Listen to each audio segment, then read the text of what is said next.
Sponsored by Southwest Airlines, proud sponsor of the NFL and official airline of the Super Bowl. Jeep, makers of Grand Cherokee, Cherokee, and Wrangler. And by Blue from American Express.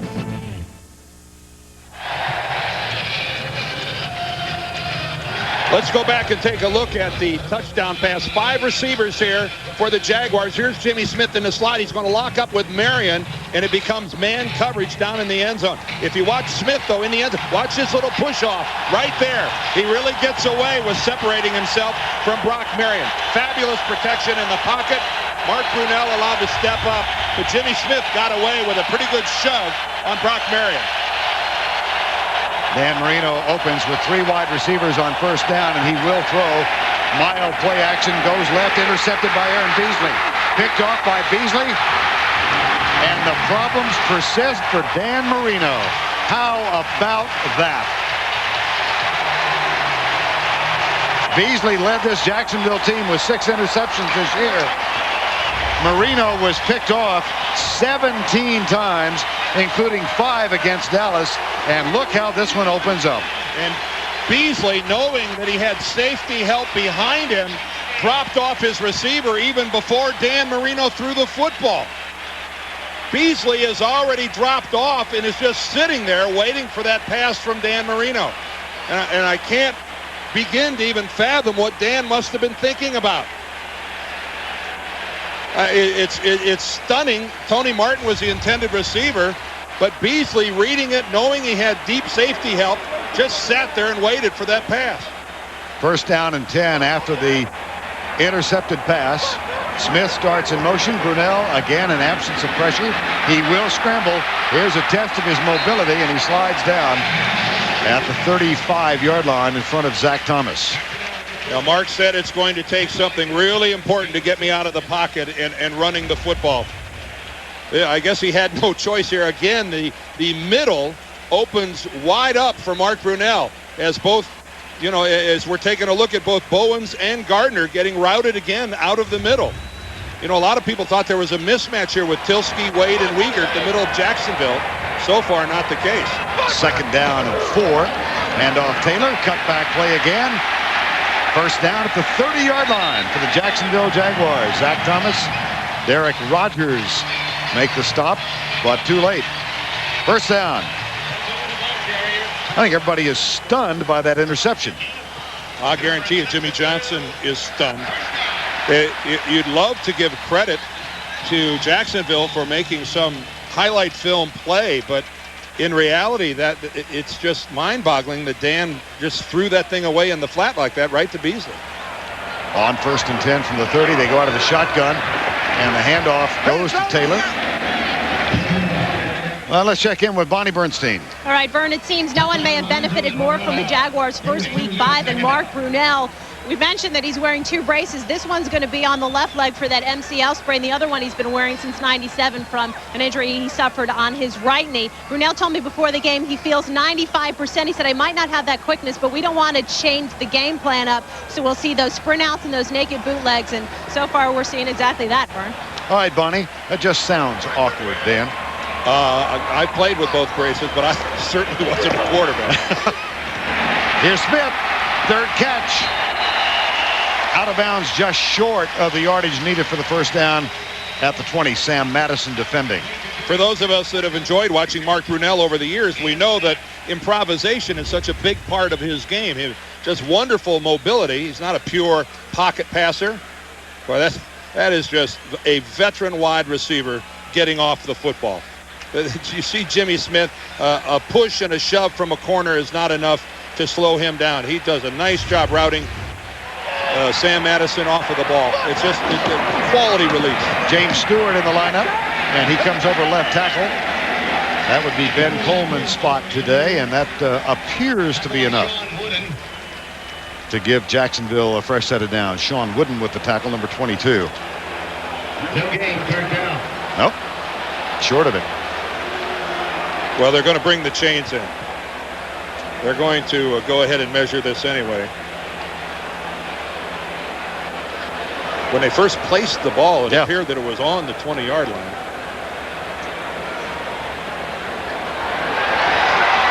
Still good enough. That's not a first down? Yes, it is. Ed Hockley, our referee today, took his good old time. I wanted to see him call it third down. If you're a running back, you say, feet don't fail me now. If you're an announcer, you're hoping, eyes don't fail me now. 1st and 10. Fred Taylor back after Stewart's 1 carry. And Dan Marino prowls the sidelines, anxious for redemption, to get a chance to get back out there, and hoping that his defense can negate this thrust by Taylor in the offense of Jacksonville. There's no gain to the 20-yard line. Which Super Bowl team was the greatest of all time? 78 Steelers, 89 49ers, 85 Bears, or the 75 Steelers? Vote now at superbowl.com. I can hear people clamoring in South Florida. Did you not mention 72 Miami Dolphins? And being led by Don Shula. Yes. 2nd down and 10. We had nothing to do with it. That's right. We are not the authors. 2nd and 10, 7-0 Jaguars. Out of the spread again. And the absence, now the pressure comes and they got to it. Tim Bowens. First sack of Mark Brunell. This is a defense that got to John Kitna in Seattle 6 times last week. Well, a lot of pass rushing is honoring your lanes and staying at home. And that's what happened. Mark Brunell was going to try to step up, but number 95, Tim Bowens, after a line stunt, stays in the middle. Boy, and look at that penetration. He just goes right over the top of Zach Wiegert. Again, huge defensive tackles, both at 315, Gardner and Bowens. They have got to be dominant today to give Miami a chance of winning. 3rd and 17. McCardell comes to the near side. Blitz is coming. Brunell deep man coverage in the corner, and it's incomplete for Jimmy Smith. Terrell Buckley, who lost his spot as a starting cornerback midway through the season. Jimmy Johnson saying last night, you know when he's out there because he's the guy with the bullseye on his back, and they went right at it. T-Buck is the man. Quarterback breaks the huddle and says, where is 27? I'm going to give it a shot his direction. You can't fault Terrell Buckley there. That was good, solid coverage on Smith. And Mark Brunell, knowing that he's already got the lead and trying to make it 10, isn't foolish with his throw. As you can see, Mike Hollis has missed only 1 in postseason in his career. 14 to 15. This one from just outside the 35, so a 45-yard effort is good. A 73-yard drive, 7-0, an interception, and a field goal, 10-7. Stay on the line, take 6. Please stay on the line. Cut. Please stay on the line. Take 31. Please stay on the line. No. Could you add a smile to please? A smile. Yes, these people have been waiting a long time. Have a little sympathy. Please stay on the line. You can improve customer service. We can show you how.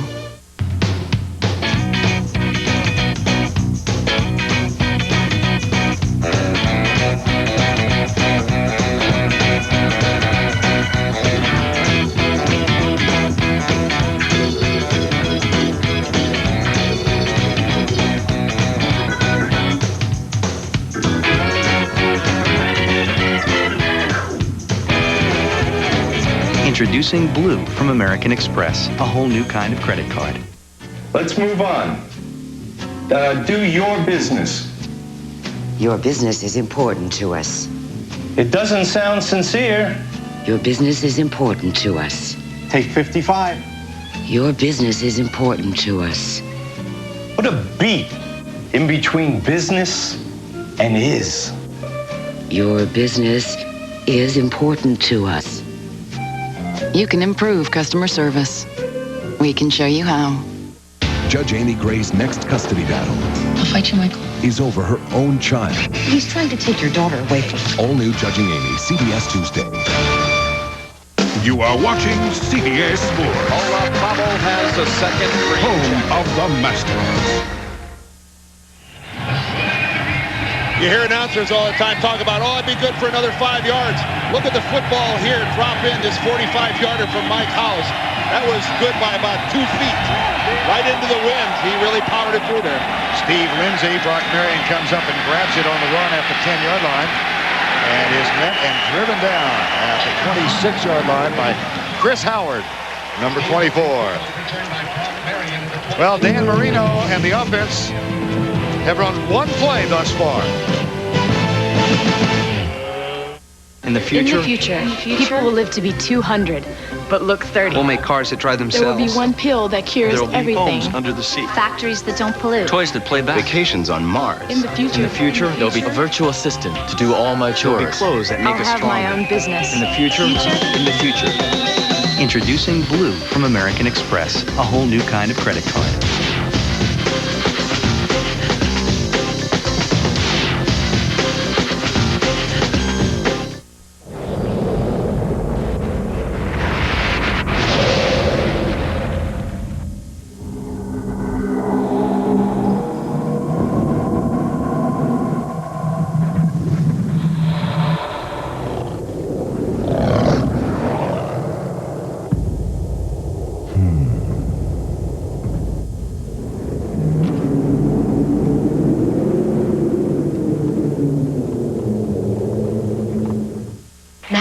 Take a journey to a beautiful, happy place.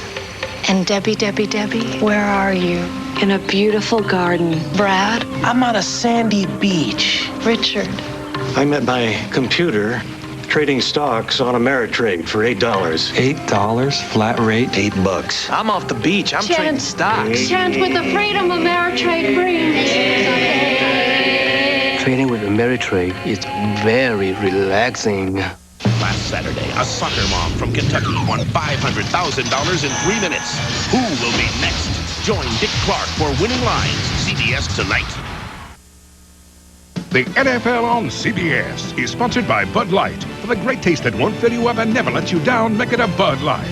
And by Merrill Lynch, be bullish. Dolphins' second offensive play, down 10-0. And Marino will hand it off to J.J. Johnson on first down. Over right guard out to the 31-yard line and into the arms of Pro Bowler Carnell Lake. Well, 6 minutes to go in the first quarter, and we're going to finally introduce you to the Miami offense. With Dan Marino at quarterback, 12 touchdowns and 17 interceptions in regular season play. Struggled with the cervical nerve injury. He was worried at one point about his ability to ever return. On second down, the handoff goes to Johnson for a couple of yards out to the 33-yard line. Offensively for Miami, they'll have Webb, Dixon, Ruddy, Donnelly, and James Brown on the offensive line. J.J. Johnson had a very productive day last week in Seattle. Pritchett, the wideouts Martin and Gadsden. O.J. McDuffie will also play, and the tight end in place of the injured Troy Drayton is Hunter Goodwin. Drayton is active, but hampered, and we don't expect to see much of him today. 3rd and 3.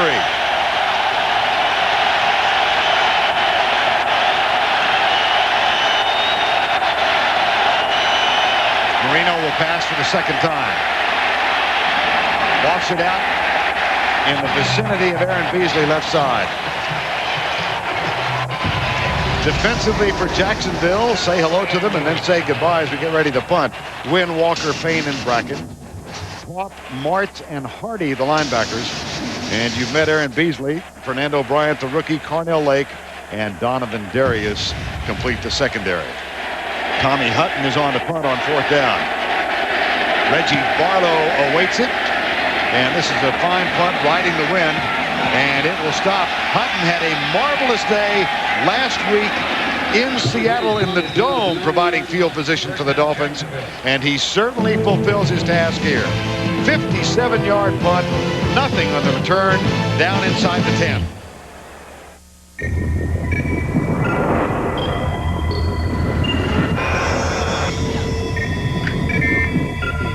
Stand by, heavy ground, X-ray 1, right here, 10.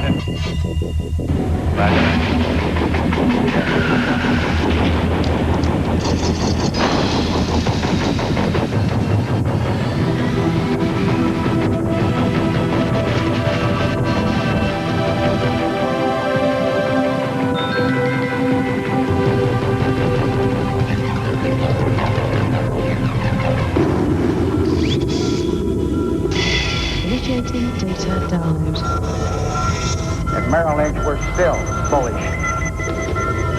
Analyzing data. From Wall Street to the world.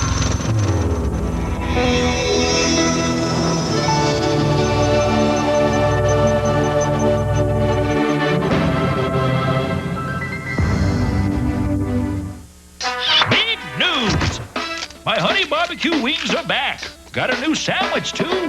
Now get your KFC Honey Barbecue 2 ways. Wings or in the new Honey Barbecue Sandwich. Each just $1.99. Sunday on CBS, don't miss the special premiere of an extraordinary new drama about the power of courage and the rewards of sacrifice.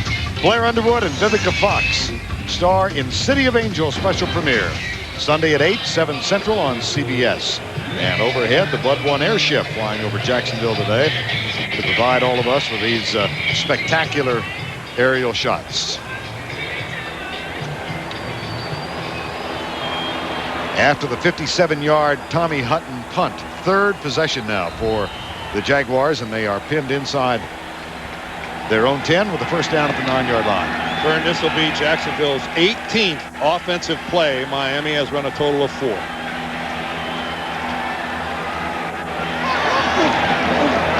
Brunell, quick penetration on Taylor, and he picks up 1 yard as Sam Madison came from the corner and got into the backfield quickly.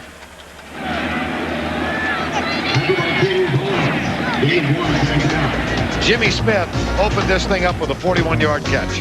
Well, you saw that wonderful release from the line of scrimmage. And again, Jimmy Johnson, since he knew he had to come here and play Jacksonville, he knew it's going to be a game of big plays, either denying them or watching them happen to him. But he knows he doesn't have a big play team, and Jacksonville does. Draw play. Taylor skips 2 tackles. Right, and here we go. Yeah. Bye-bye. Brock Marion chasing. Brock Marion still chasing. Gets help from Smith. Touchdown. No flags. A 90-yard run.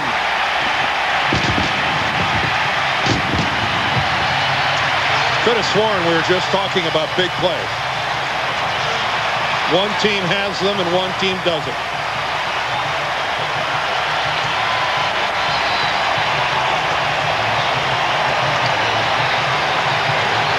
He broke Thomas's tackle almost at the line of scrimmage. He slipped another and got behind Marion. And he's just completed the longest run in the history, albeit the short history, of the Jacksonville Jaguar franchise. Hollis with the extra point. We talked from the very beginning about Fred Taylor being a difference maker, his ability to make people miss. Well, there's miss number 1, Calvin Jackson. Miss number 2 right there by Surtain. Zach Thomas was in the mix there. You see people all over the place. And then it's just speed. And Brock Marion, not a slow guy. You can see that on how effective he is with kickoff returns.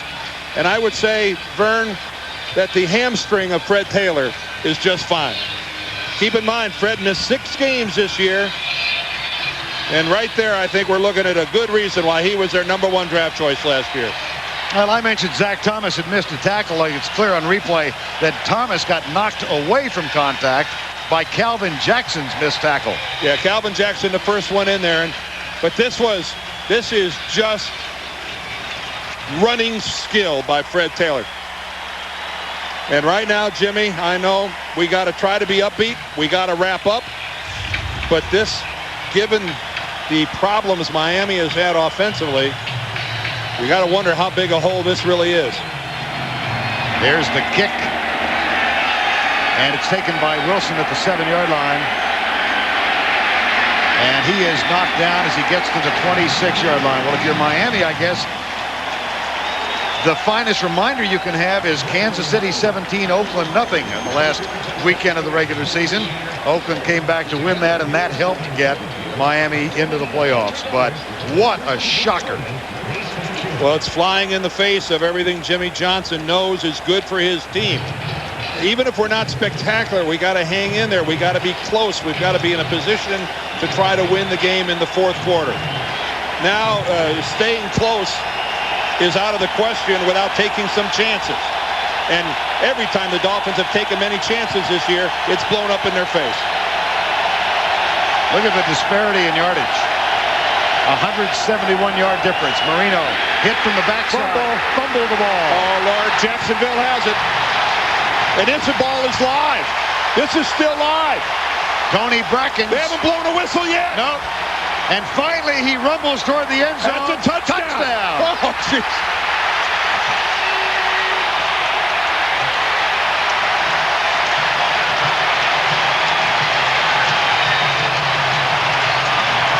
Vern, did we not do a Miami game earlier in the year where there was a live ball on the field and they all stood around and looked at it?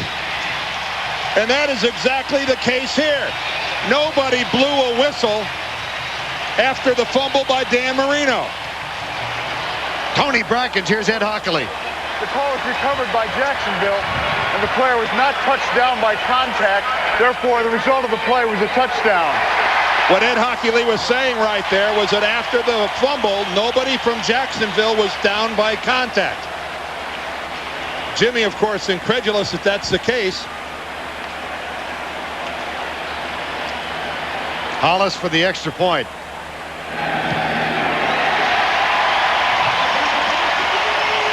All right, it starts with a great play by Tony Brackens. He knows he's too far upfield to sack Dan Marino, so he's going to take a swipe at the football. And that's where it all starts.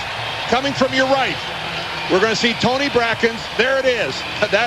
He knew he couldn't sack Dan, but he went for the tomahawk to knock out the ball. Big time play here by Tony Brackens. And then the ball is alive. All Jacksonville down by contact there. No Miami. And Tony Brackens has to be cajoled. Now right there, he was already. Now did that? I can't see his feet right there. There was a Miami touch. But I think, Dan, he was upright. So he was not down by contact. We couldn't see his knee or his feet on that touch. We're going to have to look for another angle there.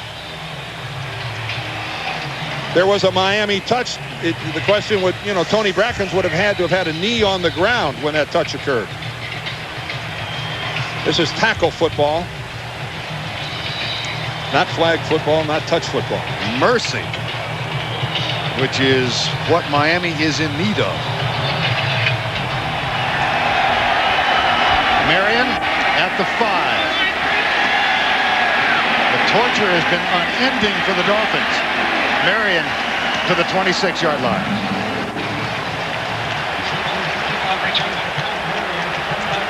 Flags are down. Yeah, late flags flying in here.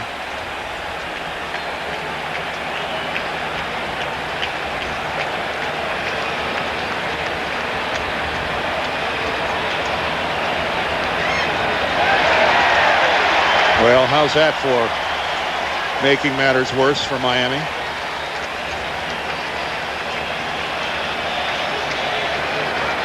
After the play was over, personal foul, unnecessary roughness by the kicking team, number 54.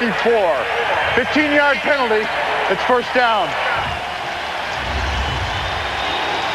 Well, they're calling Zach Thomas for a personal foul. All right, there's Brackens. There's the knockdown. All right, now Tony picks up the ball. Right there, is that James Brown standing there who had a chance? He's just walking away from the play. Now right there is just a touch in the back, but Tony Brackens is standing up. What is that? You don't just touch a guy when he's standing there. Well, and Brackens in the midst of the celebration had to be urged into the end zone by his teammates. But what a lapse of concentration by Miami, Vern. Talk about going to sleep. Joel Smengi, number 99, and Cornell Lake, number 37. Now think about this. A 41-yard pass to set up the first touchdown. Then Marino intercepted on his first play. A 90-yard run following the punt. And then Brackens strips Marino of the ball and runs it in for the touchdown. Second down, 11.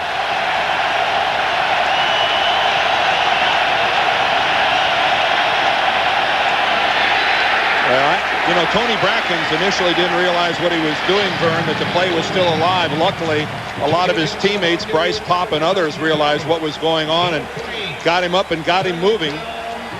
I would, that is, from a defensive lineman's perspective, as good as it possibly can get.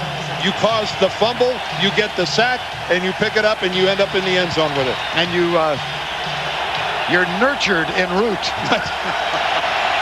Well, that's a good look at why Tony Brackens is going to his first Pro Bowl this year. Pride of Fairfield, Texas, from the University of, and Marino out of the shotgun on 3rd and 8. Here comes the blitz.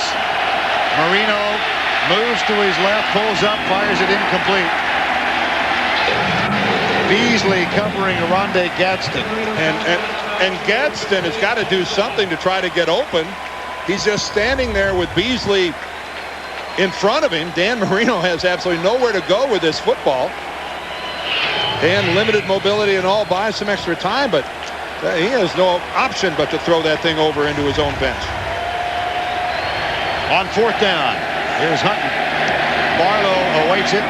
Line drive punt taken at the 39 by Barlow. And he is down. An arm tackle made by Dwight Hollier at the 47-yard line. Looked, Vern, like that ball popped right out of Barlow's hands and came right back to him. Well, our coverage of the AFC Divisional Playoffs continues tomorrow from Indianapolis.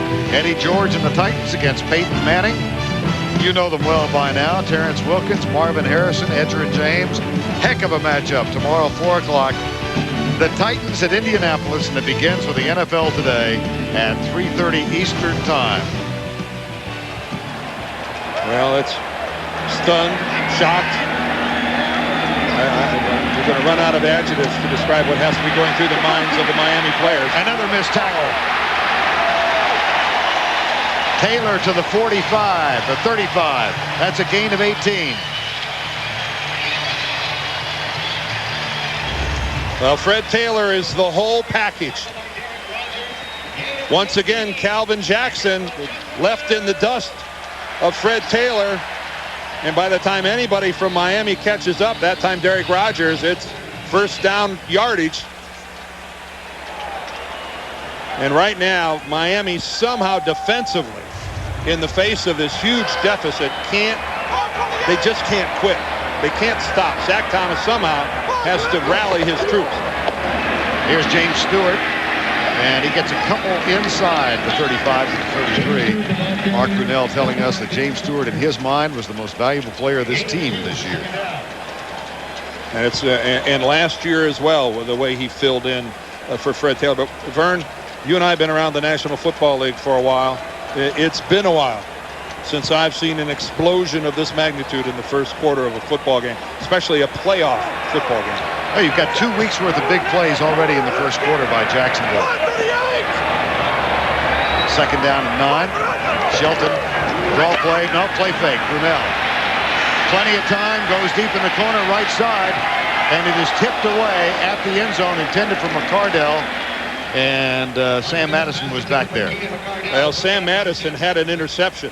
And Keenan McCardell turns into defensive back here. And it's a good thing he got over there and got some contact on Sam Madison, because Madison was going to come up with his 8th interception of the season. When that ball was about 10 yards away from Madison, McCardell was well to the inside, and he really hustled to get over there and make that play. 3rd and 9. Out of the shotgun again for Jacksonville, and the play clock winds down, so Brunell burns one of the allotment of 3 timeouts. That's about the worst thing that's happened to Jacksonville this quarter. Which gives you some sense of the way the tide is rolling right now. Geez, how will they overcome? Well, when this game is in the books officially, we'll have NCAA basketball for you on CBS. UCLA travels into Chapel Hill, and they'll take on the 14th ranked Tar Heels of North Carolina. That's next, as our coverage of CBS basketball continues this afternoon. 24-0. If you just walked in from Saturday errands, you're probably shocked by this. We've had a 90-yard run, a Marino interception on his first play, a Marino fumble return for a touchdown, by Tony Brackens. That, by the way, is the 12th return for a touchdown this season by opponents of the Dolphins. Well, something to chew on, Vern, during the intermission between the first and the second quarters is how much do you think Jimmy Johnson is thinking about giving Damon Heward a shot at quarterback for Miami? On 3rd and 9, Brunell back. Across the middle. Caught. Flag is down. This one might come back. Jimmy Smith hopes not. There's a flag down at the 34-yard line.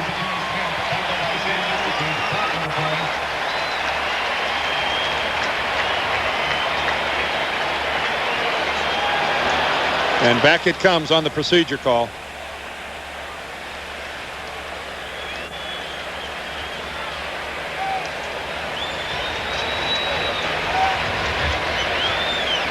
Illegal formation, offense.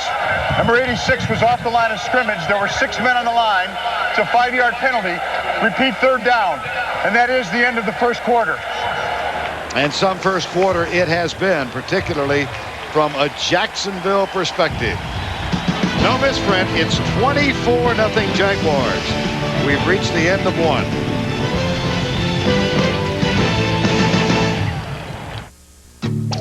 As American as a cowboy. Simple. Honest. A fitting tribute to meat and potatoes. Applebee's introduces sirloin steak skillets.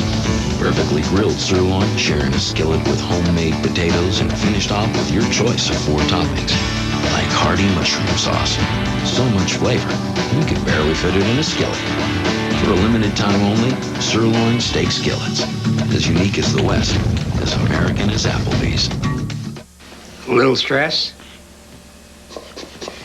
Bet us online investors aren't helping your blood pressure. Online? I'm on Wall Street, a professional. My online broker lets me see stock quotes the same way they see them at the exchange. You do not see them continuously, not as the market's moving. Actually, I do. Say ah. Ah. That's why Daytech calls it streamer. Very well. Daytech Online. The rules are changing.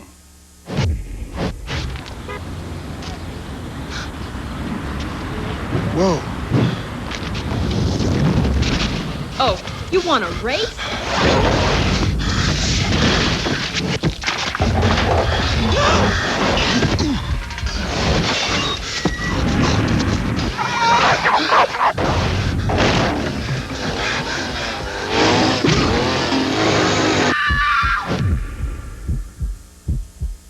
CBS tonight. Samo and Kelly face the criminal mastermind, Scorpio. Girlfriend to you. Not if she's dead. But it may be the last thing they do. An all-new martial law. Then, an innocent woman is gunned down by a street gang. Now, Walker is going to help one father get justice. I've got something for you. All-new Walker after martial law. CBS tonight. We welcome you back to Alltel Stadium in Jacksonville, where the Jaguars have rolled to a 24. Well, they've rolled and juked and dived and jumped, and they are up 24-0 with Dan Deerdorf and Bonnie Bernstein, Vern Lundquist, Dan Marino. An absolutely horrid start. Intercepted on his first pass by Aaron Beasley, and then Damon Heward still got the jacket on. A fumble return as Tony Brackens sacked Marino, fumbled, caused the fumble, picked it up and ran it in. Screen pass. Look at this. Nobody within 15 yards. Another missed tackle. Another missed tackle. It's become a mantra. That is a touchdown. What a tremendous play by Fred Taylor. What an embarrassment for the Miami Dolphins. Equal measures of both. This is as shoddy a tackling effort as I have seen in more than a decade. Well, Patrick Surtain, the first to miss, then Sam Madison gets his effort at it. Surtain misses again. Now, the reason nobody's near Fred Taylor initially, Miami plays so much man coverage that the wide receivers, Smith and McCardell, just take their corners downfield. Mike Hollis with the extra point.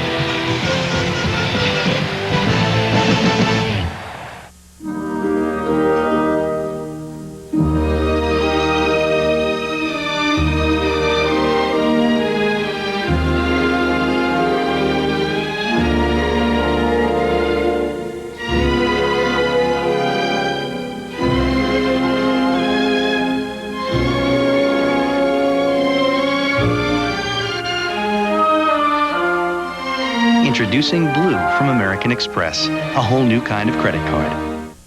Hi, I'm Doug Flutie, pro football player and father of an autistic child. I started the Doug Flutie Jr. Foundation to help less fortunate families of autistic children get the support they need. Here's a way you can help. Just dial 1010-220. All calls up to 20 minutes are only 99 cents, and 1010-220 will make a donation to the Doug Flutie Jr. Foundation every time you use it. So dial 1010-220, get up to 20 minutes for only 99 cents, and help some great kids at the same time. It's a win-win situation.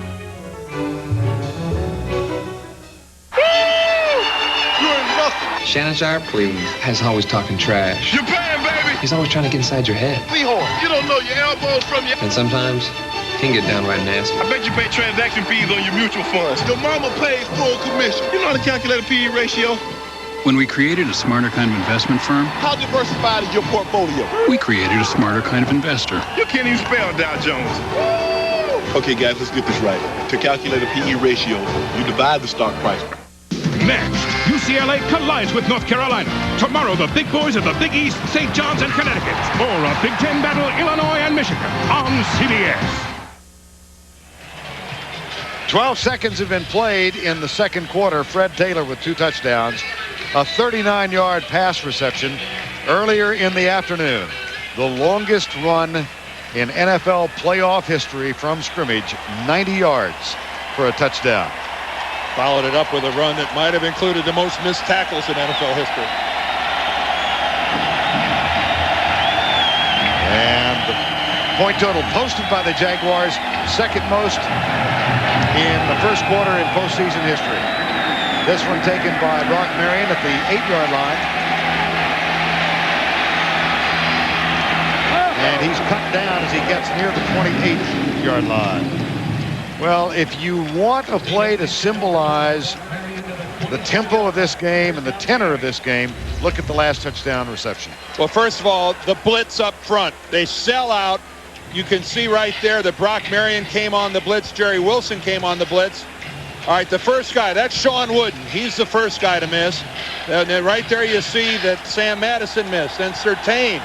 Everybody wants to get in on the action. And a brilliant piece of work by Fred Taylor. We don't want to concentrate solely on the missed tackles. Fred made them miss. But this is a Miami team. They're better than this, Vern. Having played last week in Seattle, 3,000 miles away, playing on a short week, playing Sunday, late Sunday afternoon, and now having to play the early game Saturday, you've got to assume it's taken a heck of a toll on the Dolphins. They're not this bad. Yeah, the 3,000-mile trip to Seattle, and this one 367 miles. And you wonder if their defensive football team isn't showing some of the wear and tear of having to carry this offense all season long. Look at that. My gracious. Miami just needs a first down. Here's Marino. Let's start with the basics. Well, it's not going to be on this play. Gary Walker, who was in double digits for sacks this year, gets one on Marino. He had 10 sacks. Acquisition from the Tennessee Titans. What a huge free agent pickup for Jacksonville with Gary Walker. Defensive tackles just don't get double-digit sacks. You know, John Randall does it in Minnesota, but it just doesn't happen. What a find Gary Walker has been here for the Jacksonville Jaguars. 3rd and 11, Miami. Jaguars will blitz. Marino steps up, puts it at the feet of O.J. McDuffie. It'll be 4th down, and Dan was hit by Kevin Hardy about the time he let it go. Marino is 0 for 4. And you look at Tom Coughlin and his free agent acquisitions, especially on defense, Vern. He gets Carnell Lake, which hurts the Steelers. He gets Gary Walker, which hurts Tennessee. You notice he's not only adding to his own team, but he's also wreaking a little havoc in the AFC Central at the same time. Whoa. Hutton bobbles it. It's blocked. And recovered at the 21-yard line. Corey Chamblin, number 23, as Hutton bobbled the snap, came through to block it. It was a low snap. Kind of wobbly. Look at it dive. Doesn't have a lot on it, but it was in the air. But it was, you know, you see a first baseman sometime mishandle that soft little lob from the pitcher, and that was the case there. And Chamblin has all the time in the world to come in and block that thing. Ed Perry, the snapper, just tossed one back there that looked like that proverbial dying quail as it came into the hands of Hutton. Chamblin with the block, and Jacksonville up already 31-0, has the ball at the 21. Taylor to the 18-yard line. Sean Wooden makes contact, and Tim Bowens helps. Friday on CBS, action, romance, and adventure. TV Guide says Now and Again puts it all together and adds up to one of the smartest shows on television. It is time for Now and Again, Friday on CBS. 2nd and 8 with 12:45 to go first half. Brunell caught and dropped back at the 26-yard line. And looking at Mark Brunell right there taking a shot to his knees, Tom Coughlin's got to be thinking about Jay Fiedler. When I see a hit like that on a guy that's out there with a bad knee to begin with, look at the blow Mark takes right here. His own lineman gets thrown back. That's Rich Tilsky that gets thrown back into Mark's knee. And that might be all I need to see if I'm Tom Coughlin, especially given the way Jay Fiedler played in their finale against the Bengals. Jay Fiedler had a really terrific game in that last game of the season here as Brunell sat out with the bad knee in his 4th year from Dartmouth. Here's the handoff to James Stewart. Got room. He's going to stroll in and score.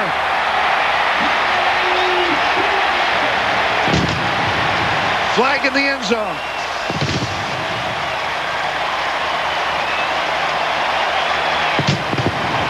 I am thunderstruck. They might flag Miami for playing so horribly on defense. Jerry Wilson apparently is going to be called for the personal foul. Here's Hockley. Yep. Yeah, that's really a smart play by Jerry Wilson.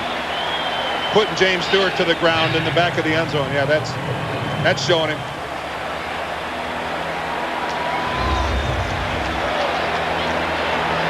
Five yards into the end zone, Jerry Wilson just gives James Stewart. Unnecessary roughness, defense, number 24, after the touchdown. The touchdown counts. The penalty will be enforced on the kickoff. Vern, what else can happen? I'm beginning to think that we may get out the old record book. We're well on our way. Here's Hollis's extra point. Well, there, a couple of minutes ago, I was thinking about Buffalo-Houston in 1993. That thought has been erased from my mind. And I think we ought to get ready for Jay Fiedler. After all, it's Fiedler time. What if your car knew you, anticipated your needs, and then reacted to meet them? What if it could adjust to how long your legs are? What if it could help protect you in an accident with sensors that know where your seat's positioned and the severity of the crash, so the front airbags can react to you? It's time to stop wondering what if. Introducing the new 2000 Ford Taurus with the advanced personal safety system. What is the value of victory? What makes success so sweet? At American General, we help over 12 million people every day live the lives they've imagined, with retirement services, life insurance, consumer loans, and whether they have big dreams or little dreams, the real victory is seeing their dreams come true. American General Financial Group. Live the life you've imagined. I'm going with extra pickles. Pickles? I hate pickles. Onions rule, man. Give me extra onions, no tomatoes. Tomatoes are key. I mean, pickles and tomatoes are like the yin and yang of the Whopper. Look, you get your yin and yang and leave my onions alone, okay? Okay. But you're wrong. Hey, it's just a choice. Yeah, and you choose to be wrong. Oh, I'm Mike. And I'm Jack. And that's my Whopper. It's my Whopper, and it's my $2. The NFL on CBS is sponsored by the new 2000 Ford Taurus with the advanced personal safety system. IBM, are you ready for e-business? And by American General Financial Group. Live the life you've imagined. It's a relatively quiet Jacksonville crowd right now. They are stunned, along with all of us, I think. 38-0. 6 scores on 6 possessions for the Jaguars. A divided community. This was such a rabid Miami hotbed before Jacksonville was awarded the expansion team. Virtually everyone in this stadium was a Dolphins fan until their beloved Jaguars got here. Steve Lindsay will kick off, and he's going to ride the wind, and this will be his 23rd touchback of the season. He had 22 in the regular season to lead the league. And how have things gone awry for Miami? Let me count the way. Yes. Aaron Beasley starts it off with an interception of Dan Marino's first throw of the game. Tony Brackens follows that up by knocking the ball out of Dan Marino's hands. He runs it in for a touchdown. Corey Chamblin blocks the punt. That ends up in a touchdown. Remember the Clint Eastwood movie, Every Which Way But Loose? Jacksonville has a Calvin Jackson to go with their Jacksonville. Brock Marion, we are told, is out with a hip pointer. Here's Marino still in there and sends this one over the head of J.J. Johnson. Now let's check in with Bonnie Bernstein. Vern, interestingly enough, before the game, I happened to ask Jimmy Johnson, I said, if you fall behind early, how long are you going to stick with the run? And he said, and I'm quoting, he said, we got to stick with the run as long as we can, because if we have to pass the ball, we're going to turn the ball over and we're going to be done. Unquote. And then I followed up. I said, well, would you even consider putting Damon Huard in? And he said, you wouldn't want to go into a game even thinking about it, but, and his voice trailed off, but I just checked, and Huard does still have his jacket on, Vern. Well, in his worst nightmare, I don't think he ever envisioned having to change his plans down 38-0. Here's Marino, incomplete. Well, you've seen missed tackles, you've seen interceptions, you've seen fumbles, blocked punts. Now you see a drop ball. Marino 0%. And the guy that you would think you'd want him to go to, O.J. McDuffie, can't hold on to that ball. You know, it's hard to think of descriptions that don't seem unkind, because this has been a disaster. If you're a Jacksonville Jaguar fan, it's been the best thing you've ever seen. But Miami has just done everything wrong.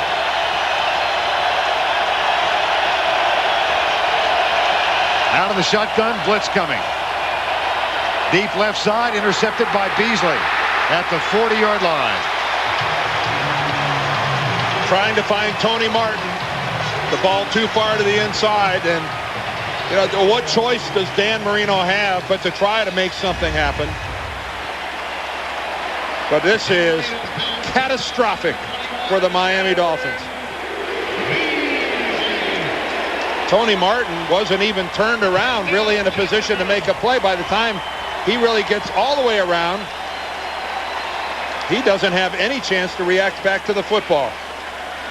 And Damon Huard, and whatever plans you had, if Jacksonville comes out of this and moves into the 40s, I think Dan Marino's got to be done.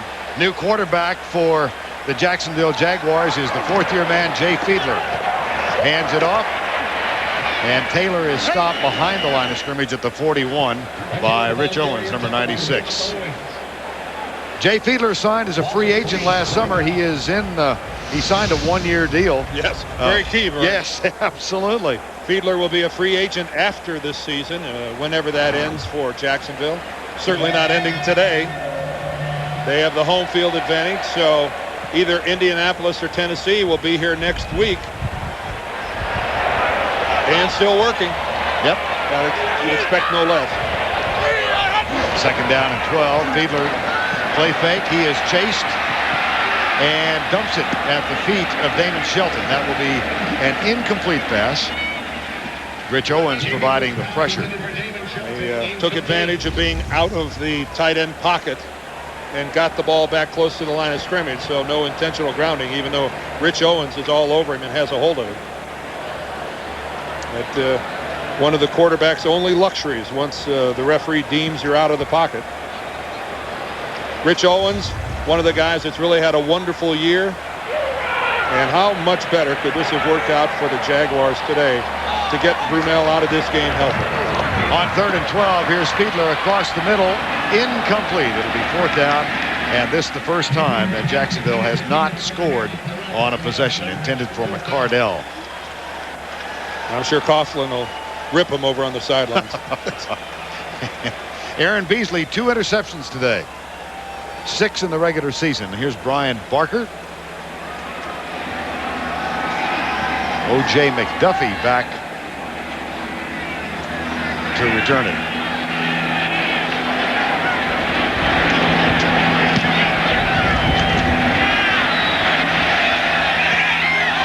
Just about down by Whitted at the 2. It does go into the end zone. And the Miami Dolphins will have it 1st down at their own 20, trailing by 38. I need my light. What light? The light I ordered on your website. This isn't the website. This is the store site. You mean I can't get my light? Not at this site.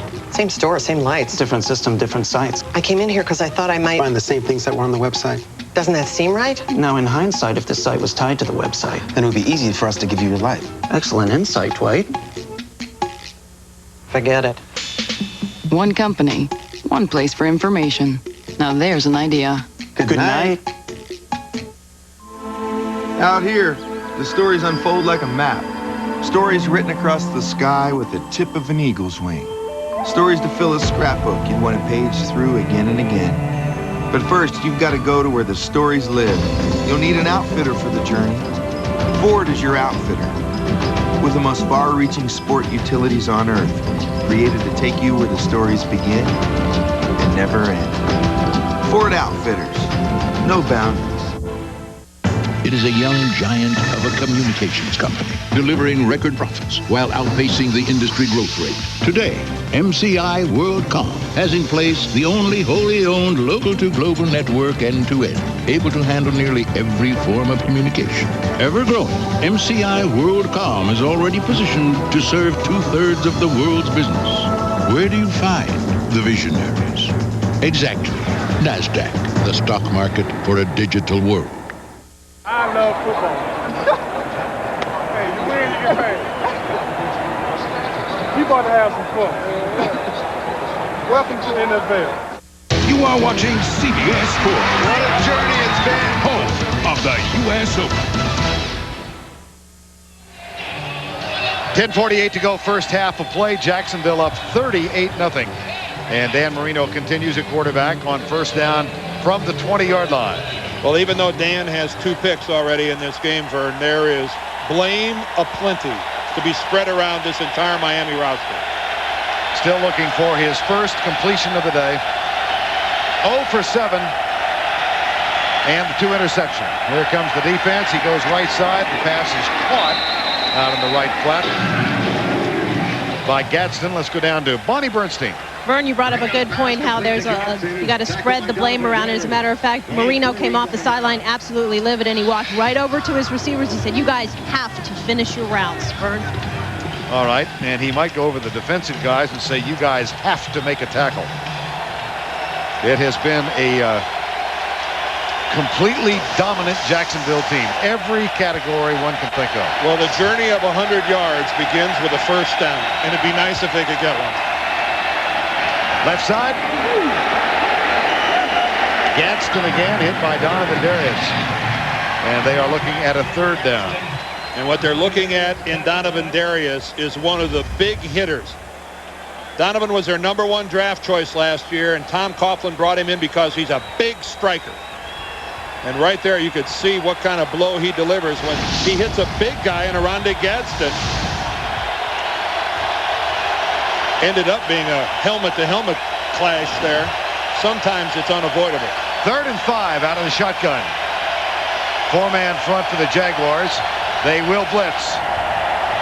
Across the middle, there's Grant Boyer defending, and he may have defended a little too aggressively. And we may have a 1st down here, Vern. O.J. McDuffie by penalty. By Grant, but it's a 1st down. He'll take it. That's an old Scandinavian proverb, isn't it? Every 100 yards begins with a 1st down. This one would be a 1st down for Miami.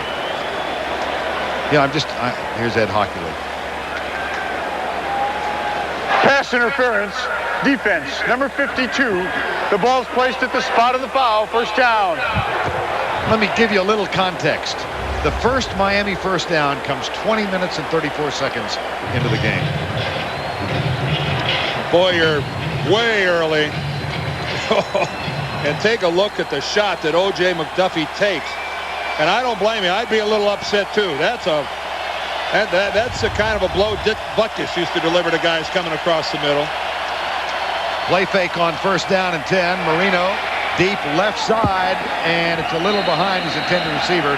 Caught, but out of bounds. Rondé Gadsden. So second down and 10. Tonight on CBS, it's Winning Lines, the exciting new game show from the creators of Who Wants to Be a Millionaire. Last week, a soccer mom won $500,000 in 3 minutes. See what happens tonight. It's Winning Lines tonight on CBS. 38 zip, second and 10. 38 zip. You got to keep repeating yourself. I'm dreaming. Marino, left side, incomplete. It was intended for Hunter Goodwin, the tight end, and Carnell Lake, number 37. Carnell Lake going back to the Pro Bowl for the 5th time in a new position. He's made it as a strong safety. He also played cornerback in those years in Pittsburgh. And here he goes again, Dan, back to Honolulu. And what he's done for Jacksonville, Vern, is to really solidify a bunch of kids. There's a rookie starting at left corner in Fernando Bryant, a second-year guy at safety beside him in Donovan Darius. You've got Aaron Beasley, who's only a fourth-year guy at the other corner. And Carnell Lake has been such a solidifying influence, a role model influence for those kids. On third and 10, a one-hopper. It'll be fourth down. Intended for O.J. McDuffie. It's hard to imagine what is going through Dan Marino's mind right now. Well, and of course, all the question marks surrounding his future with the Miami Dolphins, Jimmy Johnson's future with the Miami Dolphins, and boy, will there be a firestorm after this game is over down in South Florida. Hutton's punt. Barlow lets it bounce, and it takes a sideways hop. Limps to arrest at the 27-yard line. 44-yard punt, nothing on the return. Jacksonville by 38. He's Denver's 4th all-time leading rusher. On any given day, this back could pile up yardage, elude tacklers, and score at will. Yeah, this Denver back played his position like no one else. Did I mention he's a quarterback? Expect more from an original. Original Coors. Brewed a mile high. Coors in a yellow can. Now that's original.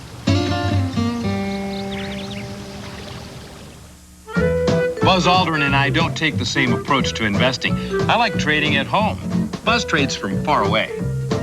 Gotcha. We do, however, share the same new way to trade online. Introducing Power Street by Fidelity, with the tools you need to trade your way, whether online, two-way pager, or the new Palm 7 handheld computer. And you don't have to be a rocket scientist to use it. Speak for yourself, Bob. Power Street at Fidelity.com. Online trading gets personal. From the co-creator of NYPD Blue comes an extraordinary new drama. What I saw today was about a young doctor who cares more about hurting a colleague than saving a patient. I got no room for that at my hospital. About the power of courage. She's got a belly full of blood and she's still bleeding. Try some lidocaine and pray. The rewards of sacrifice. This place grabs me by the scruff of my neck, flips me upside down, and turns me sideways. And the triumph of spirit. All I can do is trust God and you. City of Angels. Special premiere CBS Sunday. The NFL on CBS is sponsored by NASDAQ, the stock market for a digital world, and by Original Coors. Expect more from an original. And those scenes in the background of the World Golf Hall of Fame in St. Augustine, not too far down A1A. Jacksonville leading it here at Alltel Stadium, 38. I'm not sure that I could pay my way into the World Golf Hall of Fame. Look at Davis Love is around here. He might grant you an invitation. I think Davis is here at the game today. Yes, I believe that's true. Producer Lance Barrow, CBS golf coordinating producer. He loves golf, hates us. when it's 38-0. Here's the catch to McCardell from Fiedler. A gain of 16 yards. Well, listen to this one, Dan.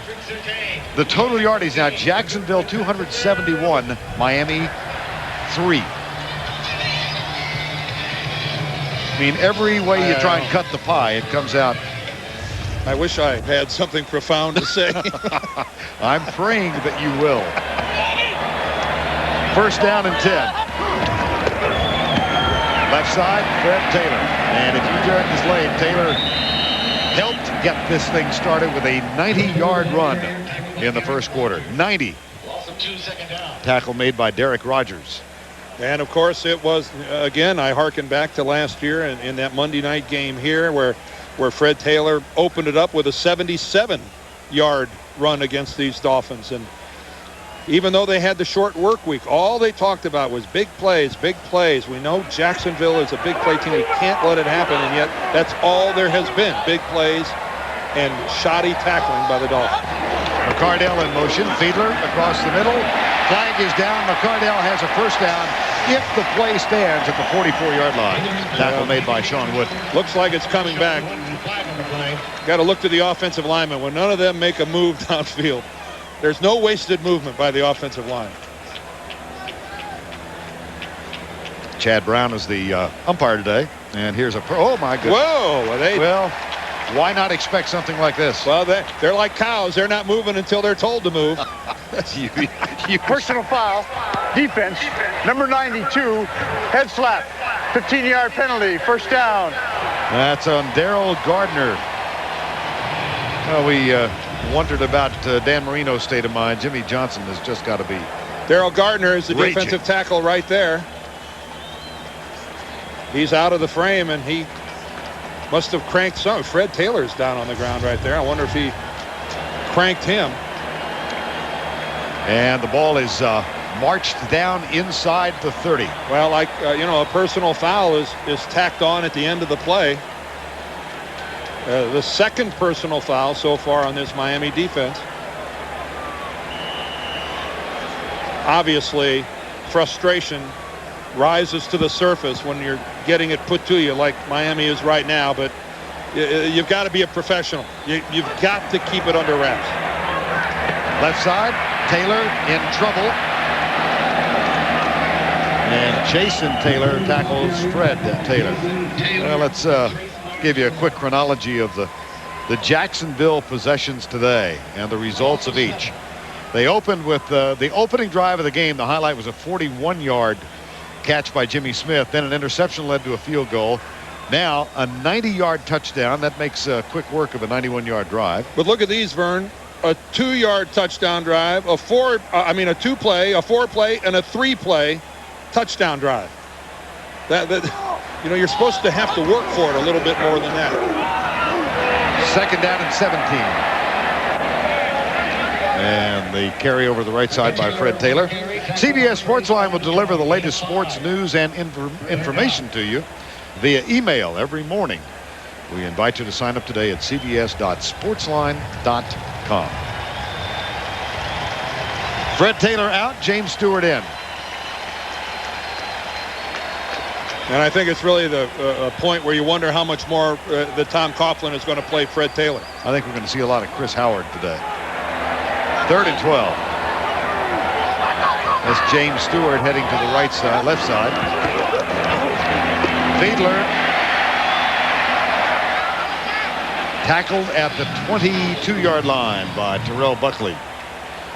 Jimmy Smith with the catch. Jimmy Smith went into the last week of the season chasing Marvin Harrison of the Colts for the NFL receptions lead, and Jay Fiedler at quarterback. And look at this as Terrell Buckley carries him all the way back. But Jay Fiedler got Jimmy Smith the ball 14 times as he ends up the season with 116 to Harrison's 115. And so the Fiedler to Smith connection, not an unfamiliar one to people here in Jacksonville. Mike Hollis rides the win from 39 yards out. Missed it.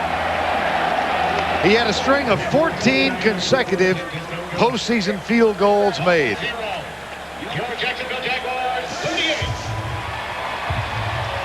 kind of anticlimactic, isn't it? 5:14 to go, first half.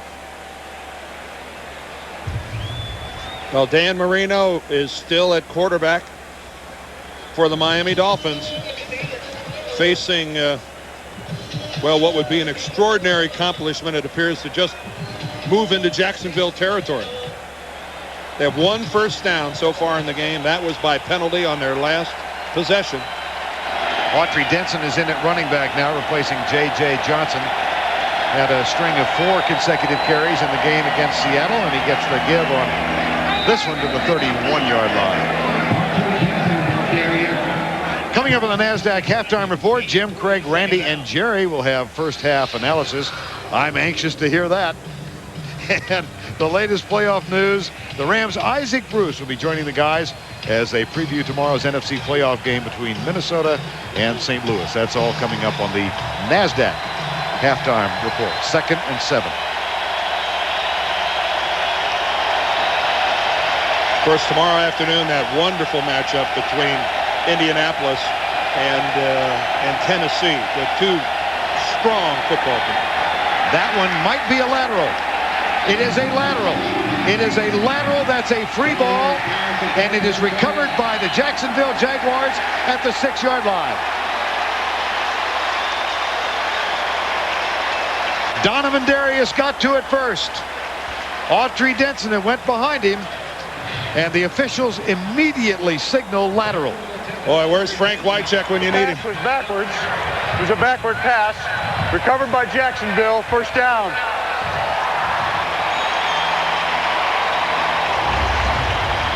All right, let's take a look at Dan Marino and concentrate not so much on Marino, but the football.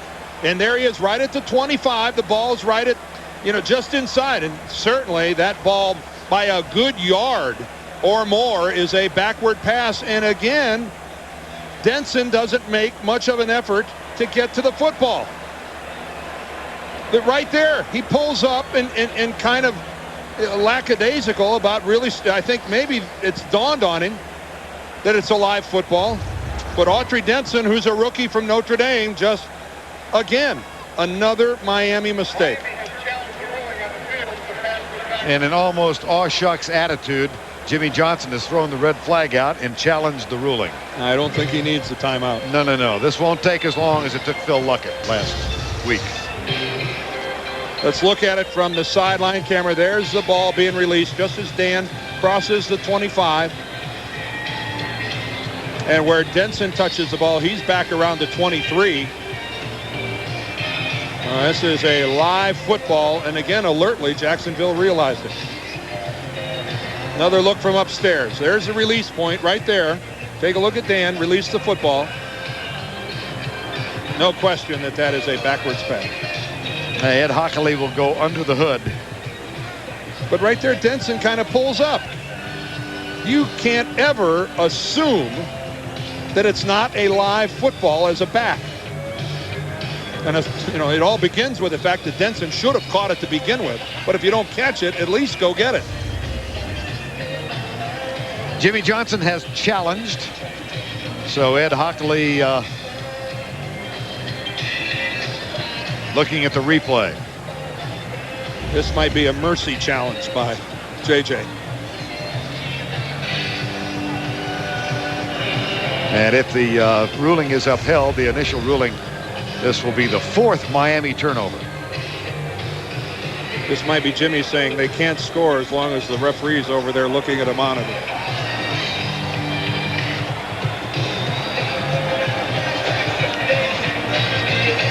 .422 to go before the break.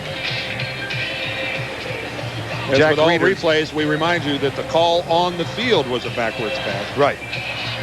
So they'd have to see something conclusive to overturn that.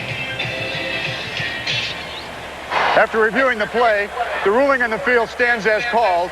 The pass was backward, determined from the spot that it leaves the passer's hand to the spot that it touches the receiver. Jacksonville's ball, first down. Miami is charged with their first timeout. And a nice job by Ed Hockley of using the microphone to explain the ruling.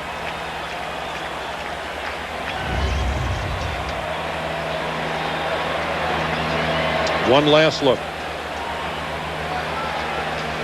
Dan delivered the ball. He put it right into the hands of Autry Denson and chalk it up to another in a long list of Miami mistakes. Well, we need Herman Melville to write a book long enough to document all of the things that Miami has done wrong in this book. Fred Taylor is back. Goes left. Tackled this time at the 7-yard line. Tackle made by Sam Madison. No gain, second down. Second and goal. In case you just joined us, that's not really the real score. We're having technical problems. It's really 0-0. I have this vision of a guy who's just flown into the B concourse in Denver, and he's hurrying to catch a connecting flight, and he stops and looks up at the screen. Yeah. And he hasn't had any idea what's going on. We can't get that score off the screen. It's incorrect. What do you mean 38-0? I'll accept the late plane, but no. It doesn't look like 38's going to hold for much longer. Here's Fiedler back. And that one is in the end zone and intercepted. Went right through the hands of Jimmy Smith. And I think it also hit McCardell. And Calvin Jackson grabbed hold of it. Did this hit two separate Jacksonville players? Let's watch it. You're not going to get tipped. Whoa, it tipped originally by Zach Thomas. That's who hit it first. And then it hits McCardell. I thought I saw it tipped first. It wasn't Jimmy Smith. It was Zach Thomas. Right here, Zach's going to jump up and get his left hand on it. And he knocks it back to the inside where McCardell can only get his left hand on it. And Jackson alertly snaps it out of the air.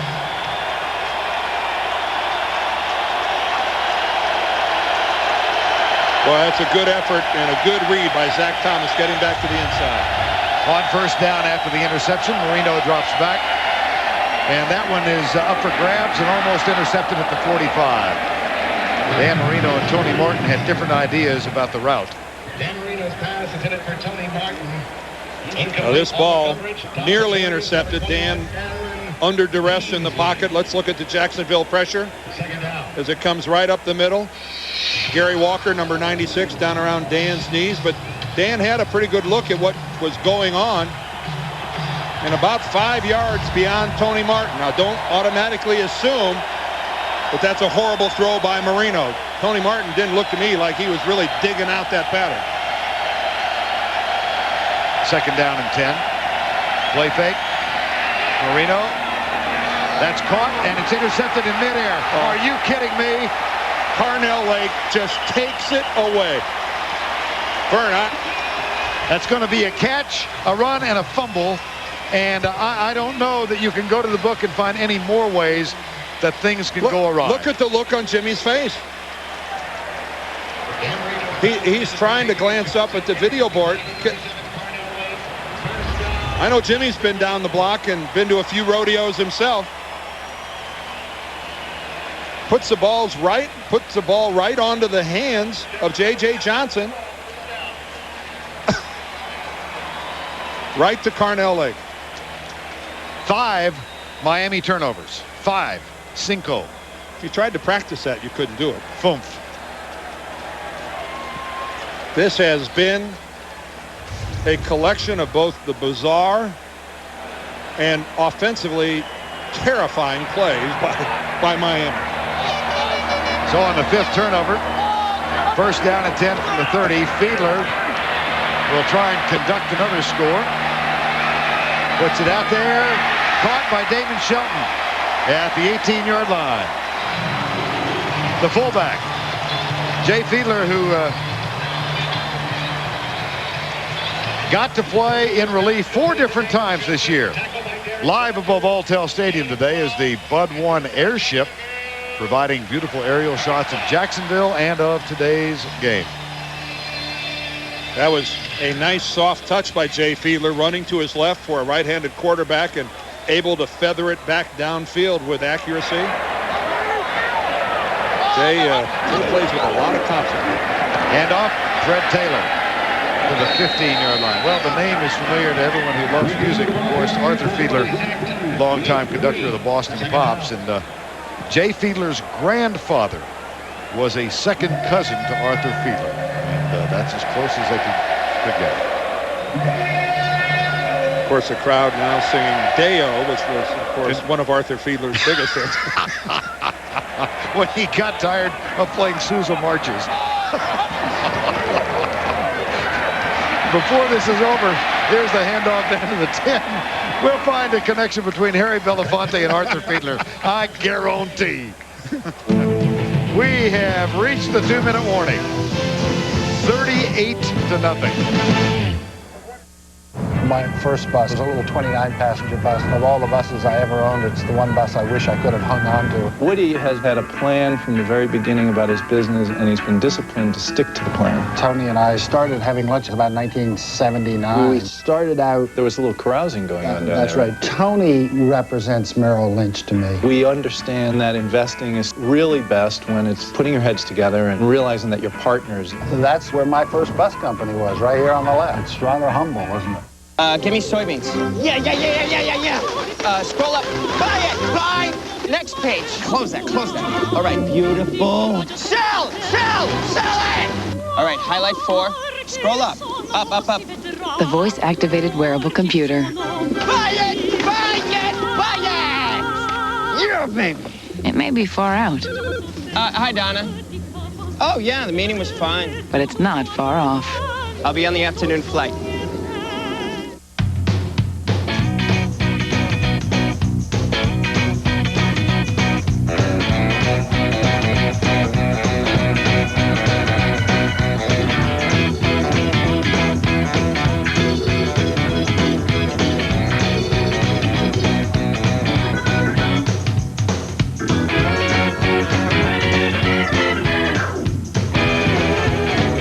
Introducing Blue from American Express, a whole new kind of credit card. It's hard to believe, but a chemical Congress told us would clean up our air is now poisoning our water. 60 Minutes, Sunday.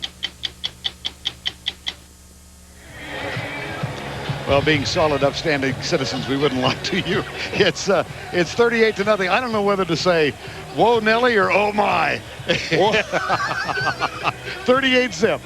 Bad boy, Vern. Bad boy. It is I think like everyone, I'm in shock. I just can't comprehend how anything else can go wrong for Miami. They have made mistakes in almost every conceivable fashion. And now down 38-0, they're on the verge of even going farther into the hole. And I from a perspective of what Jimmy says to this team at halftime, all he can say is, men, you're professionals. You're getting paid to play. Now go out and represent yourself and your city and your franchise with some semblance of pride in the second half. We shall see. 3rd and 2. Fiedler in the end zone. Receiver fell down. And it'll be 4th down. It looks like Mike Hollis will get another opportunity to put 41 on the board.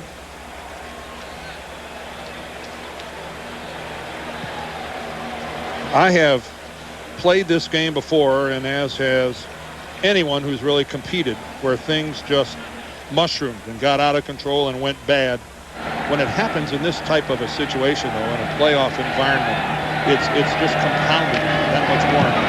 The anguish and the pain. Hollis increases the lead. He's 2 of 3 for the day. 1:47 to go before halftime.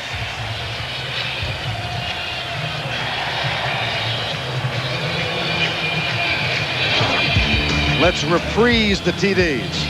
I want to see if you can remember them all.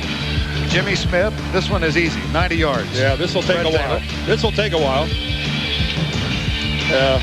The Jacksonville mantra, many people missing. This is Tony Brackens with the sack, the recovery, and pushed into the end zone by his own guys. Come on, Tony, keep going. You're not there yet. You can do it. You can do it. Fred Taylor once again on the short reception, and again, just look at the missed tackles by the Dolphins. And that's this James is Stewart. James Stewart around the left side where there's just nobody there. And at the conclusion of that, Jerry Wilson with a 15-yard personal foul. So we've had interceptions, blocked punts, fumbles. Miami has self-destructed in just about every conceivable fashion. Lindsey with the kickoff, and this will be a second touchback for Steve Lindsey. Steve Lindsey's kickoff into the end zone, good for a touchback. First down, Miami at the 20-yard line.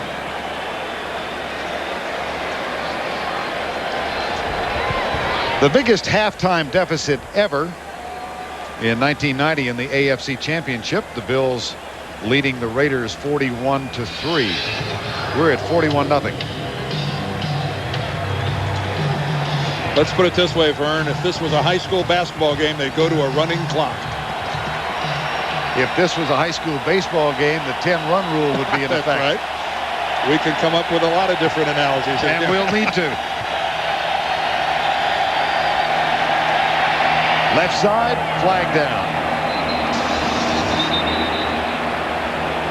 Aaron Beasley is raising his hands in mock protest to the officials. And it will be against Jacksonville. Illegal contact, defense, number 21. 5-yard penalty, automatic first down. That's the second Miami first down by penalty, which I believe is their total for the game. Right.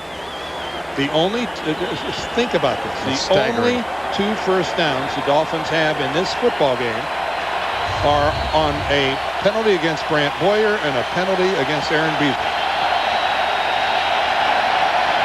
Blitz coming. Marino. A slant pattern to the 33-yard line. And Aronde Gadsden makes the catch. Coming up in the NASDAQ halftime report, Jim, Craig, Randy, and Jerry will have first half analysis, the latest playoff news. And Isaac Bruce of the Rams will be joining the guys as they preview tomorrow's NFC playoff game between Minnesota and St. Louis. This one to Rob Conrad out of the backfield, and there is an earned first down. I'm glad the guys are going to get a chance to talk to Isaac Bruce, because he has been a wide receiver that has really, I think, not received the kind of national exposure that he deserves. The Rams had no national television to speak of this year. The country really hasn't had a chance to see how explosive they are. And folks, let me tell you something. Isaac Bruce leads the football team there with Kurt Warner and Marshall Faulk. That is the most explosive team in football, and they are not a fluke. Brackens from the outside. Marino finds Conrad. He slips out of a tackle and has a second consecutive Miami first down at the 44-yard line. Renee Stewart and Aaron Beasley with the stop. Gain of 13.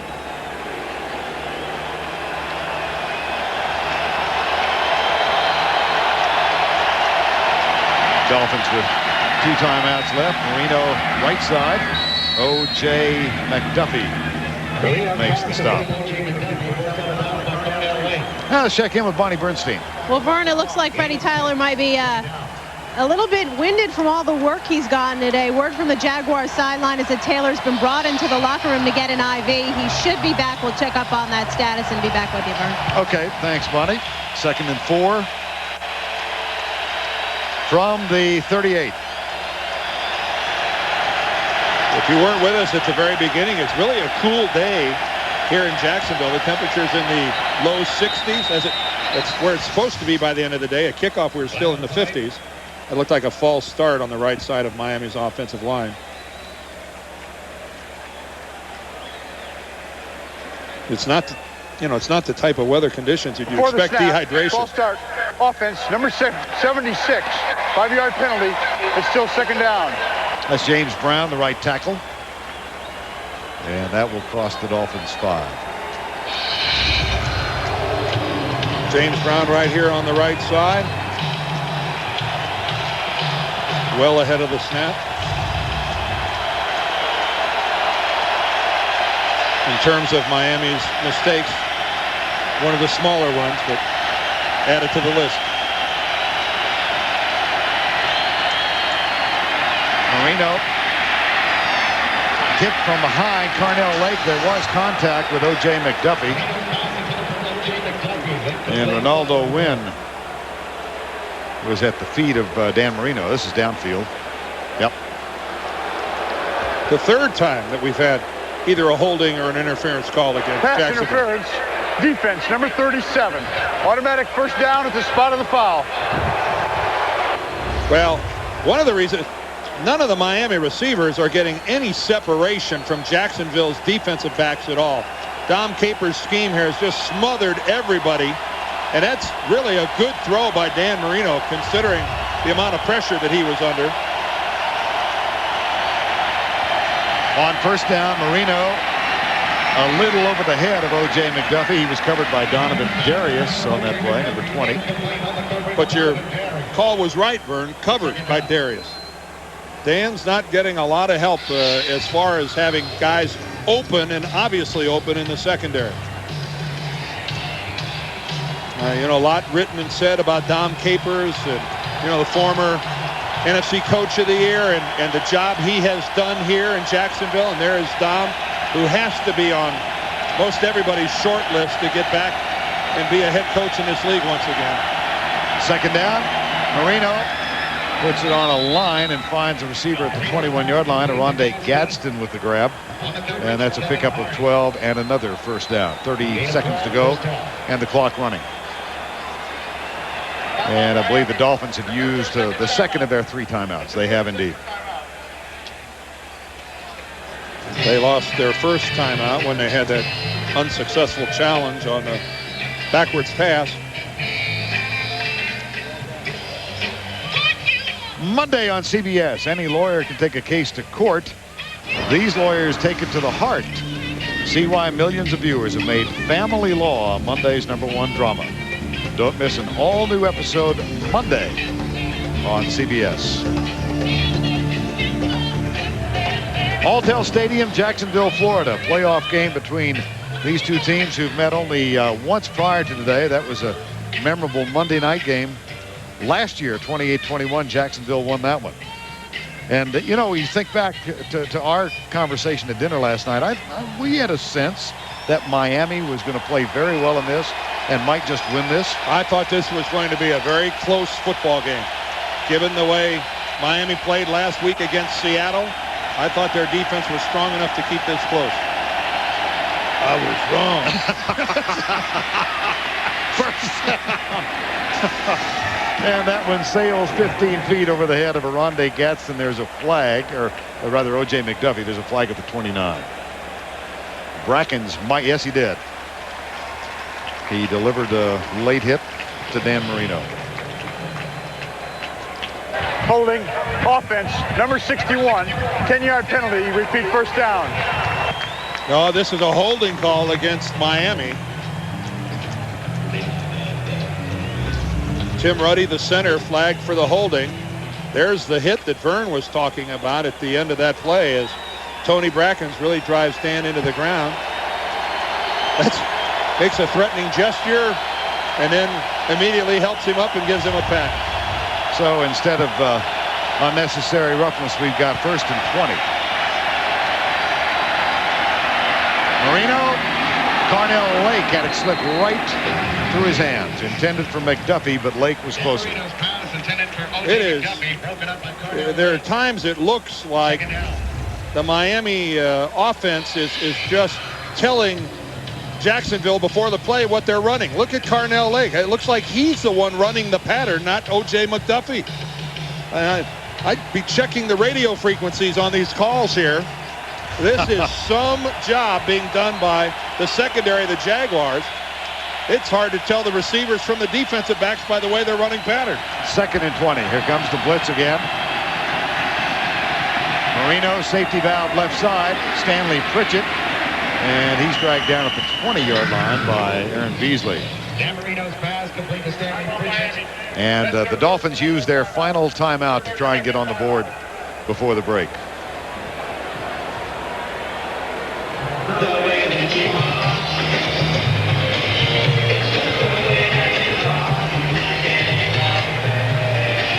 Well, we begin our NFL coverage for the weekend today, and it will continue tomorrow. Eddie George and the Titans, who defeated this same Jacksonville team twice this year, go into Indianapolis to take on Peyton Manning, Marvin Harrison, Edger and James. Chad Bratsky deserves a mention for the kind of season he's had for the Colts. That one's tomorrow, 4 o'clock Eastern time. Well, with 9 seconds left, the Dolphins are probably going to try a quick shot into the end zone. Something with a fast release, I would think, so that in case it's incomplete, that there might be enough time to get Mare out here on the field for a field goal.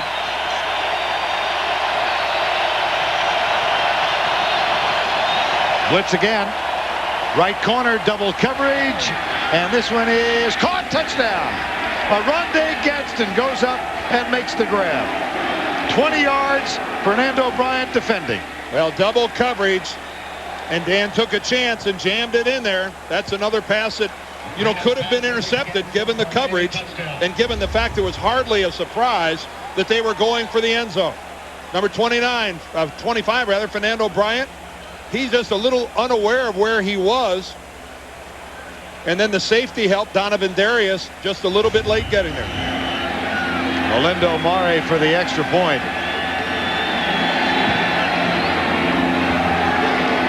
And the kick is up and good. And the record, that 41-3 record, stands. Play comes on 3rd and 10, and it cuts the margin to 41-7. And they did it in only 6 seconds. Remember, there were just 9 seconds left. Let's take a look at this. And I take it back. That's not Donovan Darius. That's Renee Stewart, number 26, the safety that was coming over to help out Fernando Bryant. Stewart 26, Bryant 25, and you know that's I'm sure Tom Coughlin and Dom Capers, even though they've got the lead, can't be happy with that because that's a pattern that there aren't many people that didn't think that's what was going to be run. Well, 41-7 now with 3 seconds to go before the break. Took 80 yards, 9 plays. And Rob Conrad cut a couple over the middle to help set up the touchdown grab by Oronde Gadsden. Should the Dolphins have gone for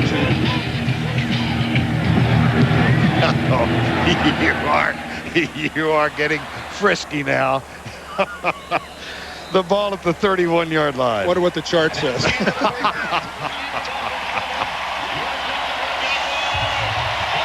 Oh, boy, we have reached the end of the first half. 41-7. And let's check in with Bonnie Bernstein, who's with Jimmy Johnson. All right, Jimmy, certainly the score on the last drive is a positive, but for all the motivational speeches you've given in your career, what's going to be in this one? Well, I've never seen anything like this. Turn the ball over, you can't tackle, and crazy me, I actually thought we were ready to play because we had a decent week of practice, but obviously Jacksonville's got a great team, and they're playing gret. What's the chances we're going to see Damon Heward in the second half? We're going to talk about that now. All right, Jimmy, thanks. All right, Bonnie. Jimmy Johnson could use a blues song from his old high school teammate Janis Joplin right now. That's the end of the half. 41-7. NASDAQ halftime report is next. Jim, Craig, Randy, and Jerry. First half analysis, and that is all coming up on the NASDAQ halftime report. CBS Monday on the hit drama Family Law. Samantha, it's Daddy. I'm scared of you. A father who served his time wants his daughter back. You want me to help you return a 7-year-old girl to the man who murdered her mother? But this custody battle could turn law partners into enemies. He's still Samantha's father. Give me a break. See why Family Law is Monday's highest-rated new drama. I am through defending myself to the people who are supposed to be defending me. And the only drama to watch Monday night. All new Family Law, CBS Monday. Brian and Greg Gumbel talk football with ex-quarterback Phil Simms, Monday on The Early Show. For 50 years, Squaw Valley stories have been written in places like Granite Chief, Shirley Lake, and KT22. And this year's Squaw stories start at your Northern California Ford Outfitters. In the California edition, Ford Explorer. A 4-door 4x4 XLT with a $1,000 sport package absolutely free. Because when your stories are told at 9,000 vertical feet, getting up there can be just as rewarding. So drive Ford and ski Squaw. Visit your Northern California Ford Outfitter. And the winner of this year's Hamburger Vanguard Award is Jack, we won't make it till you order it. Wow. You know, you dream about this, but wow. So many people to thank. Big thanks to my crew for making We Won't Make It Till You Order It such a huge success. Okay, just give me a second. To my dear wife, I love you. Thank you, Terry Graham, Bob Lacrosse, Margaret Barretto, Bill Hopkins, and the whole We Won't Make It Till You Order It team. Thanks to our guests. Back up!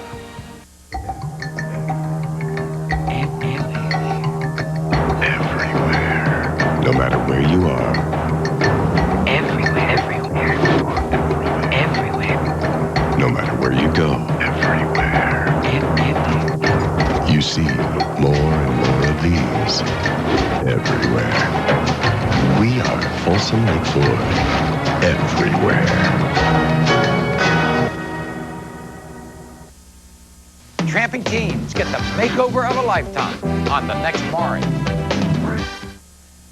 CBS Sports presentation of the NASDAQ Halftime Report is sponsored by the NASDAQ Stock Market. Wow. Hi, everybody. Jim Nance with you from our NFL Today studios on the NASDAQ Halftime Report here with Craig, Randy, and Jerry. 41. Hey, we said upset Saturday. You meant upset stomach Saturday. Oh, yeah, you and I jumped on the bandwagon. Our butts on the ground right now, dragging. You needed to strap on that seatbelt, but I think that might have been the last pass of Dan Marino's career, the touchdown pass to Gadsden. What do you think? Will they pull him for the second half? No, I don't think so. I think Dan Marino comes back out and plays in the second half. I think this guy's a warrior, and they'll come back. And what people really need to realize in this thing, it's not Dan Marino's fault this first half. Look at the tackling and the lack of tackling by Miami's defense. I coach a youth football team, and I can teach my kids to tackle better than they did. Well, I talked about this being a defensive day. This is Saturday. This is defense. Only one showed up. Jacksonville made this just a complete joke because of the defense, the way they attacked Miami. You've heard of dolphin-free tuna?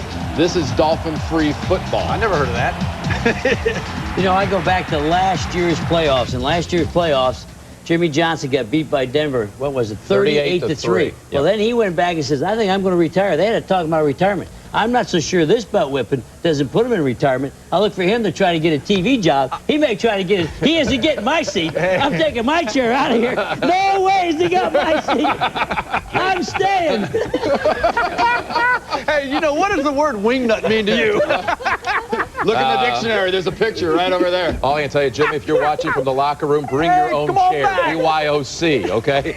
The NFL Today tomorrow, 3:30 Eastern Time, and we will have for you as we lead up to the game between the Colts and Tennessee. Those fine rookies this year, Edgerrin James and Javon Kearse, again followed 1/2 hour later by the game between the Titans and the Colts. Meanwhile, over in the NFC, Minnesota is at St. Louis tomorrow. Coach, you can come on back up. Okay. The Rams will be without free safety Keith Lyle, who is still out with a bad shoulder, and Devin Bush will start in his place. Earlier, we had a chance to speak with Lyle's teammate, wide receiver Isaac Bruce, who is headed for the Pro Bowl after catching a dozen touchdown passes this season.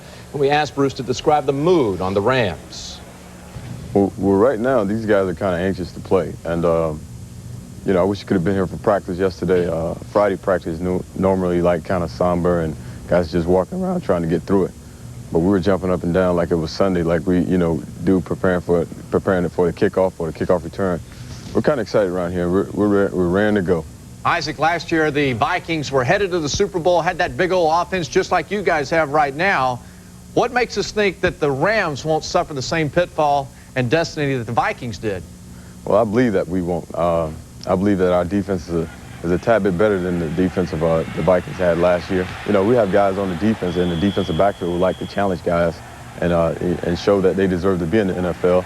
And we have a Pro Bowler back there, top light, you know, who will compete with anybody. What's been the biggest change in Coach Vermeil this year? Just letting his assistant coaches coach. I think that's the deal. Just letting Coach Marks do the offense and Coach Genta and Bunny do the defense. And, you know, Frank Gans, he's going to always control the special team. No one can tell Frank what to do.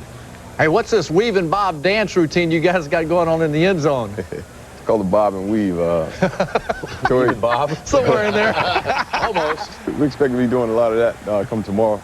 There are a lot of doubters out there who are saying you guys didn't beat anyone with a winning record. Well, I say we didn't make our schedule. The Giants came in fighting for a playoff position. Carolina Panthers, they were in it up until the very end. you know, the Vikings will be a formidable challenge to us, and I think we can withstand the challenge. And our thanks to Isaac Bruce. And Craig, if you don't mind, we're going to weave and bob, or bob and weave through the picks for that game. Jerry, you're up first. Minnesota, St. Louis. What do you think? Well, I think you have to double Randy Moss. If you double Randy Moss, then you got to stop Robert Smith. But London Fletcher's a good enough linebacker. I think the Rams win it. Okay, I think this is a ball game here. I'm going to go with St. Louis. St. Louis wins it because of their defense, and they produce points on defense. Hey, I learned my lesson about saying a team can't win because it didn't beat a team with a winning record. Rams tomorrow. Different bandwagon. Hey, regular season title, folks, a wire-to-wire victory. We've got a trophy for our man, Randy Ross. I got and, you know, he's had his hands on the Lombardi Trophy 3 times in his life, but nothing as sweet as this, I'm sure. Coach, hand it wow, off, look at the please. size. This is the first time he ever won a trophy when Montana didn't deserve all the Do I credit. get a ring? You know, you guys be nice. I was going to be nice about this, but I had to let you know now. My son Brendan picked the games for the last half of the season. So how's that make you feel? Oh, yeah. Oh, by the way, you're not the only one who went wire to wire. Craig, we have a presentation for you. You were in the cellar all season long. Listen to this. This is the fumble. Uh-oh, I dropped the ball. You dropped the ball. There you go. All right. Cherish this moment. Folks, before we send you back, let's give you a little historical perspective. Our tireless producer, Eric Mann, has dug this one out of the files. Chicago and Washington, the 1940 NFL title game. It was Sid Luckman of Chicago against Sammy Baugh of Washington. And the Skins were picked 8 times as the Bears went on to win it 73-0. Who knows how bad this will get in the second half. 41-7. Thanks for watching the NASDAQ Halftime Report. One more look at the Gallop by Fred Taylor. CBS Sports presentation of the NASDAQ Halftime Report is sponsored by the NASDAQ Stock Market.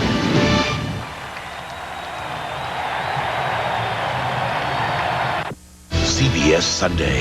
Try some lidocaine and pray. Let the healing begin. All I can do is trust God and you. City of Angels special premiere. Then, the White House, the most protected place on Earth. Now, one cop will investigate a murder and find the most powerful house in America just became the most dangerous. We've come too far to turn back now. Wesley Snipes, Diane Lane, and Alan Alda. Murder at 1600 after City of Angels, CBS Sunday. We're at the crossroads. We know how hard it was to get here. There is no reason to stop now. The countdown begins. It's our time. Let's go. Let's get this party started. The countdown begins. To the NFL playoffs. One glittering goal. The NFL playoffs. One glittering goal. The NFL playoffs. Hi, I'm Dan Marino of the Miami Dolphins. The NFL and the United Way learned firsthand that your support of the United Way can help the people that truly need your help. Over the years, the hundreds of NFL owners, coaches, and players have volunteered their time to work with United Way agencies and programs that show our caring for people. By working together, the NFL and the United Way are making a difference. The NFL, the United Way, and you, the power of teamwork. CBS Sports presentation of the NASDAQ Halftime Report is sponsored by the NASDAQ Stock Market. We are at halftime in Jacksonville with our score 41-7, Jacksonville leading. One of the NFL's longest-standing youth football programs continued earlier today when the national finals of NFL punt, pass, and kick was held. 32 boys and girls from around the nation brought their skills to Jacksonville to compete for national titles in 8 age divisions. NFL punt, pass, and kick test a youngster's ability in 3 skill areas with scores based on distance and accuracy. Punt, pass, and kick first held in the 1960s and is now run with the help of community organizations and schools nationwide. With more than 3.5 million competitors in '99, nearly 1 million of them girls, it is the nation's largest youth skills competition. All 32 finalists won local, sectional, and team titles to advance to this point, and we will announce the winners of each of the 8 age groups and award their first place trophies on CBS coming up between the 3rd and 4th quarters. For the King of Queens, the address is CBS. If you love pure powder, pure bumps, pure sugar, you need a pure brand of sport utility vehicle. Jeep, the official vehicle of Sugar Bowl Ski Resort. Buy or lease any new Grand Cherokee and get a $300 value card for lift tickets, group lessons, or rentals at Sugar Bowl. So visit your Jeep dealer today and lease a new Grand Cherokee Laredo for only $329 a month. But hurry, because this deal won't last. Jeep, your official vehicle of Sugar Bowl Ski Resort. Think all chilies taste the same? Take a close look at Stag. What you see is what you get. Yeah, go. It's what you get. What you see is what you get. It's what you get. I said what you see is what you get, baby. Stag chili. See how good it tastes.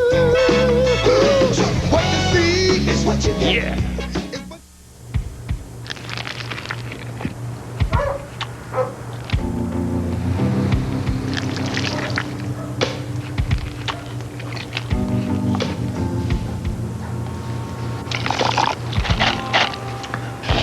If you're going to eat a spicy chicken sandwich from Carl's Jr., make sure you have something to drink. The new Carl's Jr. Spicy Chicken Sandwich, only 99 cents. You know a lot about cars, right? Yeah, Toyotas. I heard that Camry is the best-selling car in America. It's true. How come? Well, it's a very interesting question. Some say styling, some say performance, some say value. What do you say? I say it's the advertising. Really? What advertising? Maybe it's the value. Test drive the new Camry at your Toyota dealer today. Or the cup holders or something. John Hay, weeknights on KOVR 13 News. Dolphins scored just before the halftime break, and it is now 41-7, Miami trailing. And Steve Lindsay getting ready to kick off. He will be kicking with the wind at his back, and 2 touchbacks already this season. Nate Jaquette will be the deep man. Brock Marion, who normally returns kicks with a hip pointer in the first quarter and has not returned to action. Jerry Wilson also back to lend assistance. Underway with the third quarter. And this one taken by Wilson. And down at the 35-yard line. Dan Marino warming up and getting ready to come back on the field. Vern Lundquist and Dan Deerdorf here as we get set for the start of the third. I think the obvious question is, how long does Marino stay in this game? Well, I wasn't in the Miami locker room. I'm going to take a guess that Dan Marino and Jimmy Johnson talked. You heard Jimmy say that to Bonnie on the way off of it. And he probably asked Dan, do you want to keep going? And we all know the competitor, number 13, is. There's no way he's going to voluntarily take himself out of a game. Look at him trying to get his troops a little bit motivated here. On 1st and 10, Marino still the quarterback. Handoff, J.J. Johnson, and didn't pick much up. Let's take a look at how it broke down statistically, and it really broke down for Miami. It broke down as this is just complete domination. Over a 300-yard half for the Jacksonville Jaguars, and 5 turnovers, resulting in 20 points. We saw virtually every mistake a team could make made by Miami in the first half. 41-7. Here's Marino back into the flat right side. J.J. Johnson. And he completes the pass out to the 41-yard line. Bryce Paup makes the tackle. We check in with Bonnie Bernstein. Jimmy Johnson left it completely up to Dan Marino as to what he wanted to do. And basically, Marino said, I want to go in this series. I want to see if I can get something going on this drive. If I can, I'm going to stay in. If not, I'm going to take myself out. Now, on the Jaguars sideline, Fred Taylor still in the locker room getting an IV for rejuvenation purposes only. He can physically return, but it's going to be Coach Coughlin's decision as to whether he does or not. All right, Bonnie, thank you. Third down for Marino and the Dolphins. And here comes the pass, incomplete, intended up at the 47-yard line for O.J. McDuffie, and Dan Marino with hands on hips. Wondering, no doubt, what is and what might have been. Ball thrown back behind O.J. McDuffie. All he does is tip it up in the air. Number 41 there is Dave Thomas. used to be the starting corner here, and he really held McDuffie up. Did a good job of not letting O.J. get a clean release off the line. And as has been happening all day, the Miami receivers completely dominated by this defensive backfield of Jacksonville. Fine punt by Tom Hutton. Barlow grabs it at the 10 and hauled down at the 22-yard line. 50-yard punt, 12 on the return. Jay Fiedler on the field when we come back.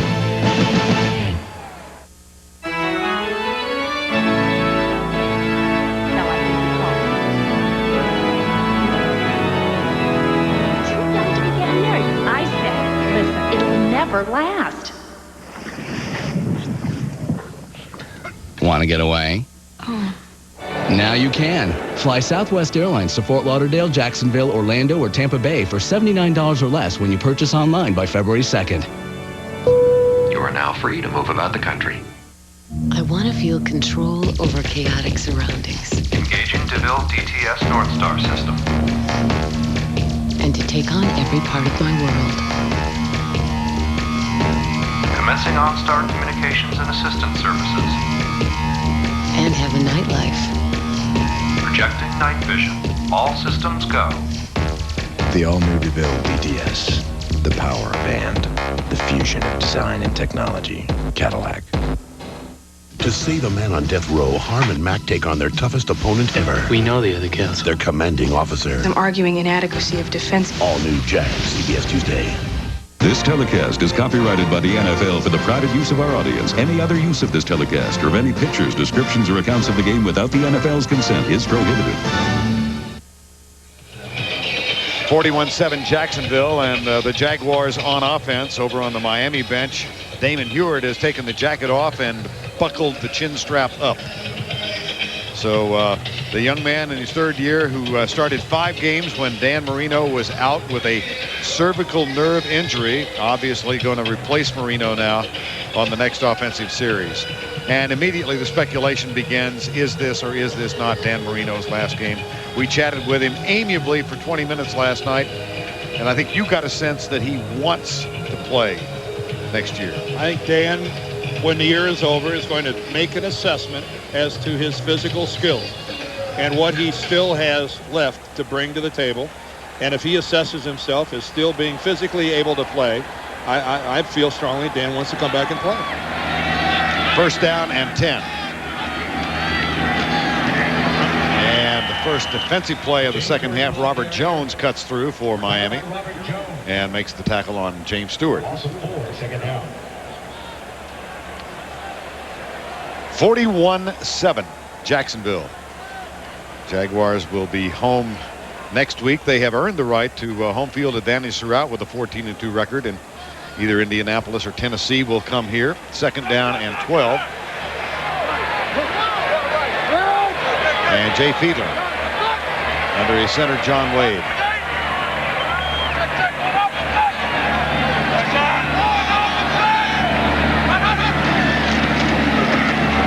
Left side, Stewart gets by Zach Thomas, turns the corner and is out of bounds up at the 30-yard line. Patrick Surtain with the tackle.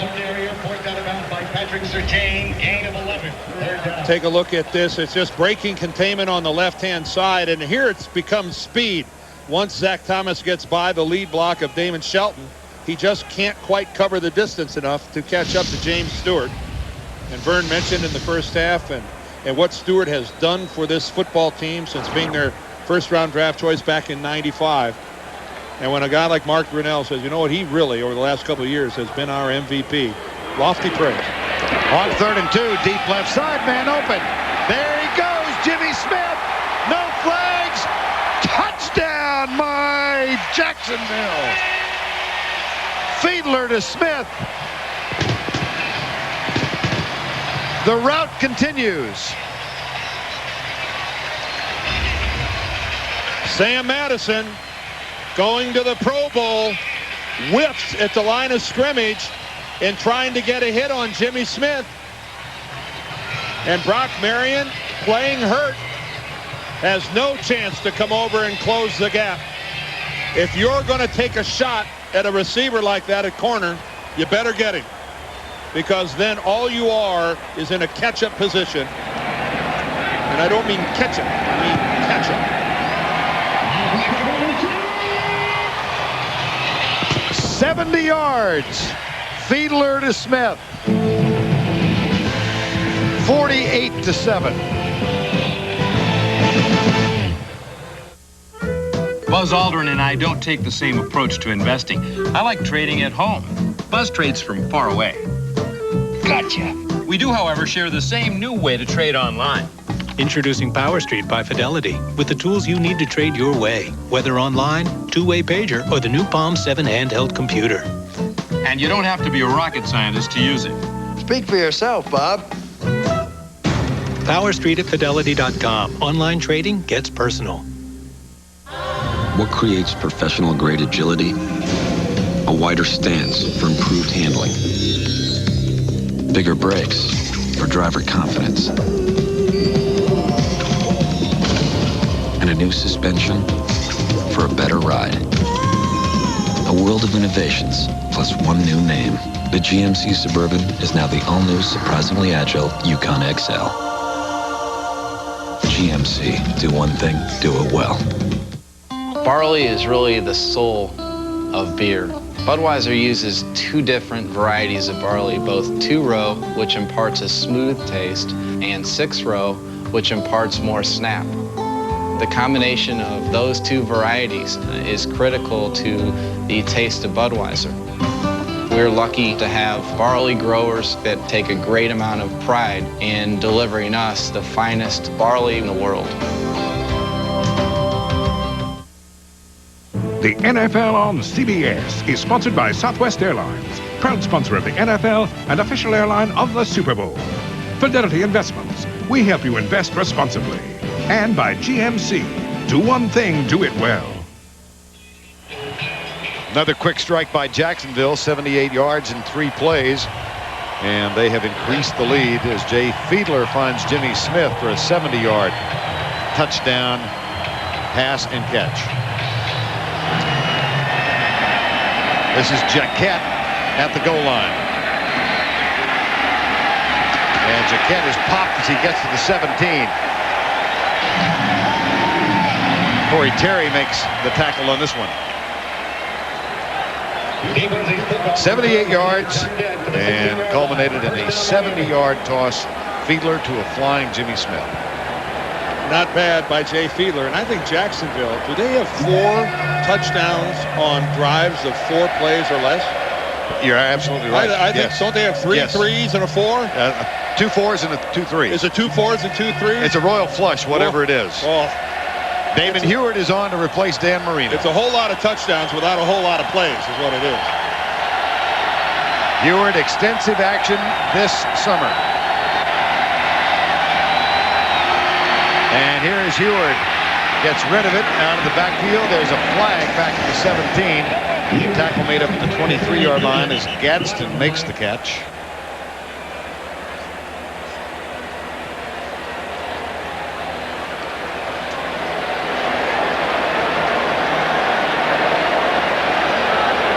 There was no foul on the play. There was not holding. Second down. Well, okay. Now, the big difference between Damon Heward and Dan Marino is that Damon does not identify his targets as quickly as Dan. The Dolphins gave up 37 sacks during the regular season, and even though Dan threw the ball 150 times more than Damon Heward, Marino took 9 of those sacks, and Damon Heward took 28. So Damon will hold the ball and stay in the pocket a lot longer and get sacked a lot more. Jaguars are blitzing on the run, and they get J.J. Johnson, Kevin Hardy, and Gary Walker with the tackle.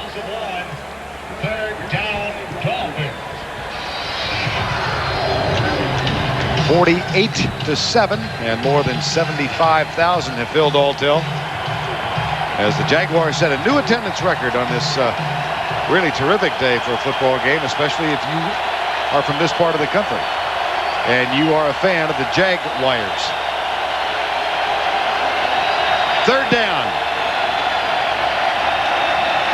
Bracken's coming. Heward gets rid of it, and it's dropped. Flag is down as well. Well, somebody from Jacksonville had to be in the neutral zone at the snap of that ball. There are just too many people in teal jerseys moving around. Offside, defensive nose tackle, 5-yard penalty. It results in an automatic first down. Ed with a missed point there. Just assuming that something went wrong for Miami. So a first down for the Dolphins. 10:41 mark, third quarter.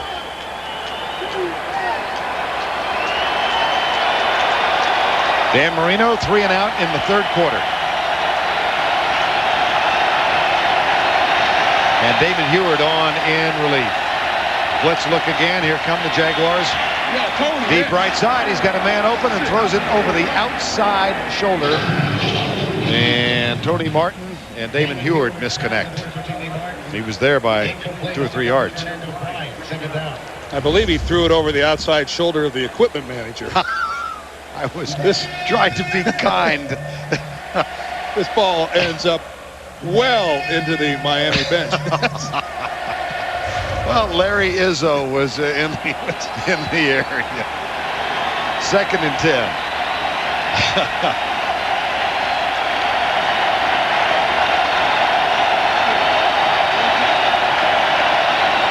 Draw play, J.J. Johnson. Dragged down by Gary Walker, number 96. It'll be 3rd down. And given the state of this game, you can't pass the ball every down. Miami is going to have to run the football. They're going to have to play a little fantasy football here that the score is closer than it is. I think it's safe to say that it's an insurmountable lead. If you feel that way, go ahead and run the football some. And quite frankly, mercifully, try to run some time off the clock. Shotgun formation for Miami on 3rd and 12. Tony Brackens appeared to have jumped, but there is no flag down, and the pass is complete up the 38-yard line. O.J. McDuffie makes the grab, and that might be enough to move the chain. Kevin Hardy. Well, Hardy moves, but was far enough back off the football that his forward movement didn't put him into the neutral zone. Kevin Hardy just about a half step behind O.J. McDuffie, asking an awful lot of a 6'4", 252-pound linebacker to have man coverage on a wide receiver who's running away from him. That's not easy to do. Blitz again. Heward touched, throws it deep, and overthrows O.J. McDuffie. And off-balance Damon Heward trying to guide the ball to McDuffie, who was open.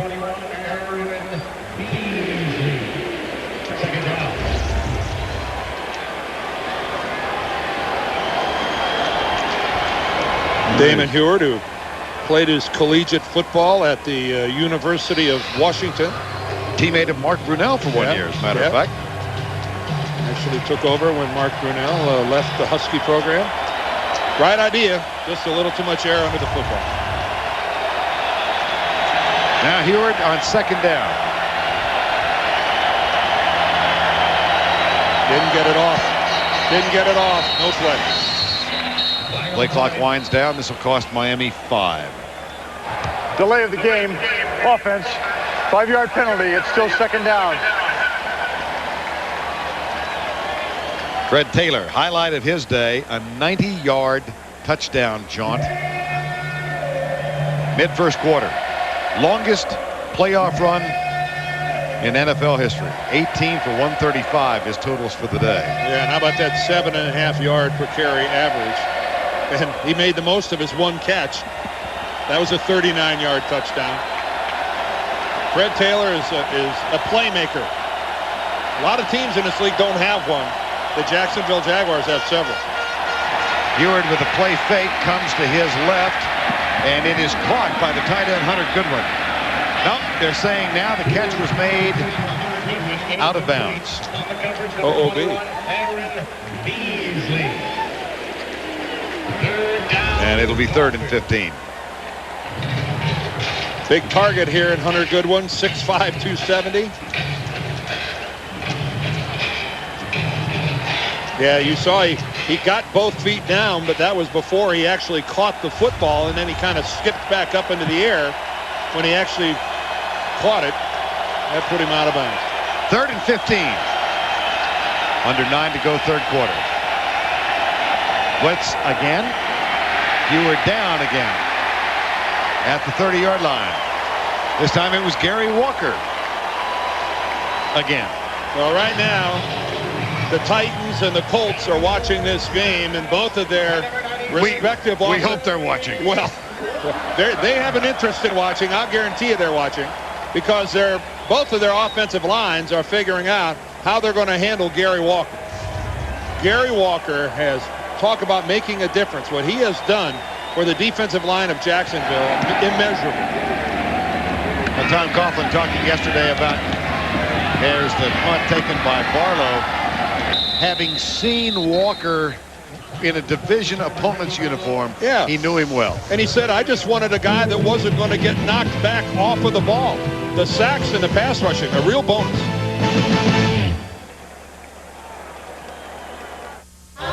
What creates professional-grade agility? A wider stance for improved handling. Bigger brakes for driver confidence. And a new suspension for a better ride. A world of innovations, plus one new name. The GMC Suburban is now the all-new, surprisingly agile Yukon XL. GMC, do one thing, do it well.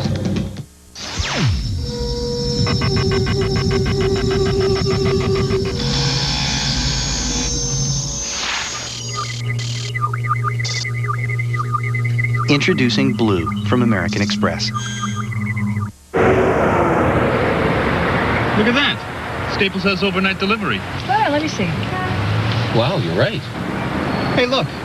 Guaranteed low prices. Slow down. Staples delivers. And you can order online. This traffic's terrible. Yep. Like this every single day. That's really weird. Need office products delivered overnight? Yeah, we got that. Call 1-800-STAPLES.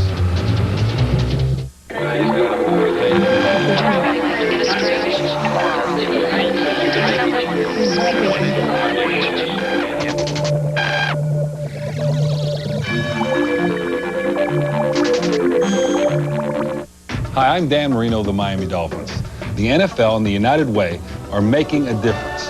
The NFL, the United Way, and you. The power of teamwork. You are watching CBS Sports, home of the most comprehensive network coverage of the PGA Tour.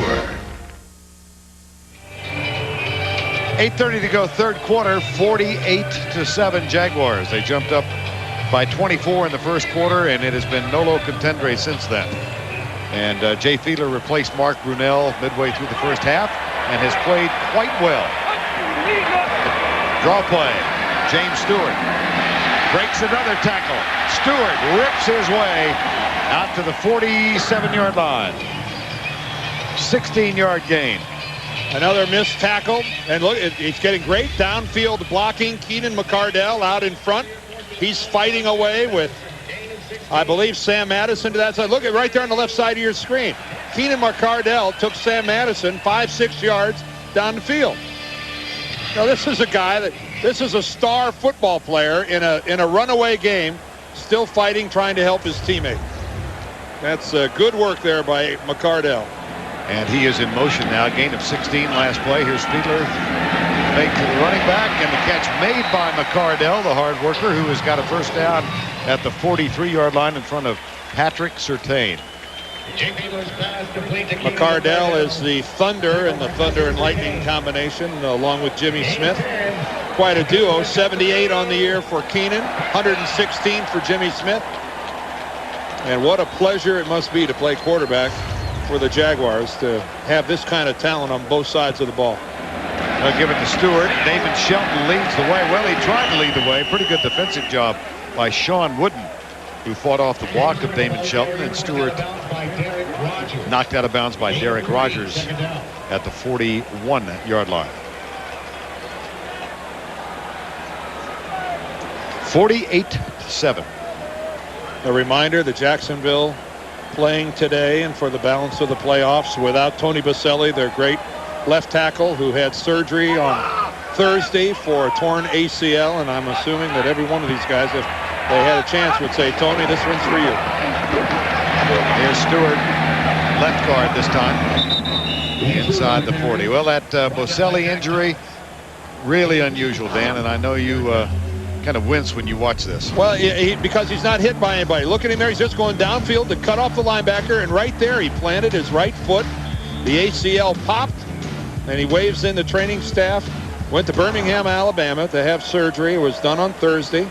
Ben Coleman, the converted guard, is taking his place at left tackle. And Baselli remains in Alabama watching the game today, and he's supposed to return back to Jacksonville tomorrow. 3rd and 5. Fiedler deep left side again. There's a collision. That's a and touchdown. A catch. Albus Wooded. First of the year for number 86.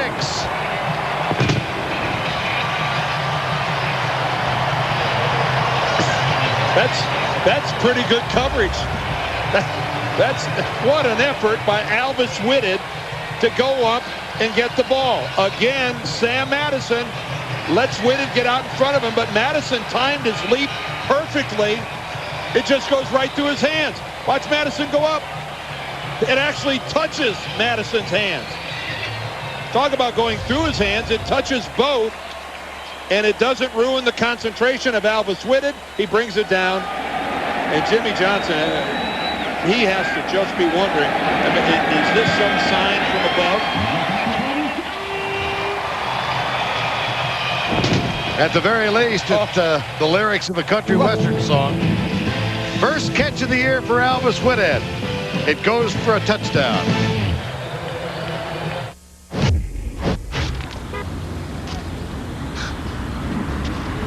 Whoa. Oh, you want a race?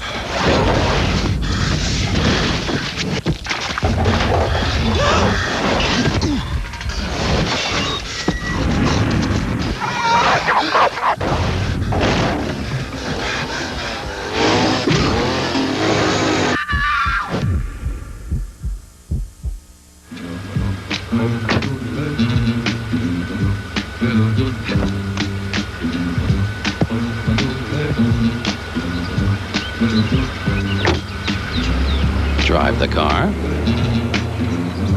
Get the football. Go to Oldsmobile.com. Test drive a new Oldsmobile. Get a personally autographed Dan Marino, Jerry Rice, or Boomer Esiason football. Go to Oldsmobile.com. Drive the car. Get the football.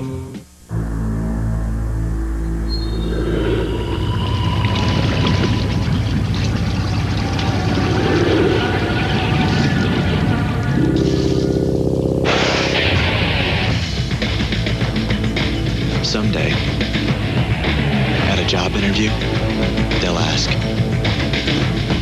do you work well under pressure? Try not to laugh. Ray's daughter's getting picked on. Now he'll go where no dad's gone before. Did you fail the 6th grade like 1,000 times or something? An all-new Raymond. No. CBS Monday. The NFL on CBS is sponsored by Jordan and by Staples, the official office supply provider of the NFL. After Albus Whitted's 38-yard catch, 55-7 Jacksonville, and among the 75,000 plus who are on hand today, the commissioner of the National Football League, Paul Tagliabue. Here's Steve Lindsay. Sounds like anti-aircraft fire as he kicks it off. It's taken by Nate Jaquette. I'm not sure. Wow. I looked around. Yeah, no kidding. There's Paul Tagliabue on the left and Gene Washington on the right. Don Weiss of the NFL back in the background. And, of course, Paul Tagliabue, a very popular man here in Jacksonville. Nobody here will ever remember the day when he announced that Wayne Weaver had won the expansion franchise. Gene Washington, the director of football development for the league, and, of course, the man who's responsible for passing along fines to the players. And there's the owner of the Jacksonville franchise, Wayne Weaver. I think it's kind of unfair to be shooting off aerial bombs while the other team has the ball. Here's Damon Heward in trouble and throws it away. Well, the largest, my goodness, they could be found guilty of premature speculation. Easy for you to say. No. Take a look at the large Say it margins. carefully. Chicago, Washington back in 1940 still stands out. 73 to scratch. The sprinklers have come on the football field. Perfect. This is unbelievable. The automatic sprinkler system has come on the goal line. Absolutely perfect. Somehow the smoke started it. I don't know if the concussion from the aerial bombs. There they got them turned off. Oh, well, Jimmy, you have seen it all now. There, one of the maintenance guys ran out. Look at the right corner of the end zone. He put a trash can on top. Where the pylon is. He put a trash can right there on top of one of the sprinklers. Somebody call Jerry Seaman and let's find out if you touch the pylon or the trash can, is it a touchdown? I think they might want to remove that can here. I'm not sure. Yeah, but they got to do it carefully. Yeah, okay. Are you kidding me? Vern, yes. This game has gone from bizarre to surreal to I've seen it all, but I guess I haven't. There's still 21 minutes of football left. Second down and 10. First standing O for sprinkler system in the history of the franchise. Albeit a young history. Here comes the blitz again. Stanley Pritchett comes left and moves it out to the 35-yard line. The Bud One airship is proud to provide you with these live shots 1,000 feet above Alltel Stadium. Did that really happen? I couldn't believe it. Well, it is, I guess, anybody's guess. Concussion or smoke, one or the other set them off. 3rd and 3.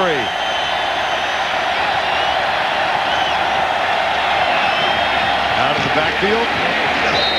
Catch is made by Troy Drayton, who is normally the starting tight end, but has been hampered with an injury. We did not expect to see him, and I certainly didn't expect to see him at 55-7. Well, and you get a completion, and it's well short of the first down. Miami will go ahead and punt the ball away as Tommy Hutton comes out. And as you would expect, he's had one block today. Miami running out of things that they could do wrong. Reggie Barlow is back. Into the wind. Barlow moves up, grabs it at the 30, and nice downfield contact from Larry Izzo, who leads the team in the special teams category. Mark Brunell getting much more of a rest than he anticipated.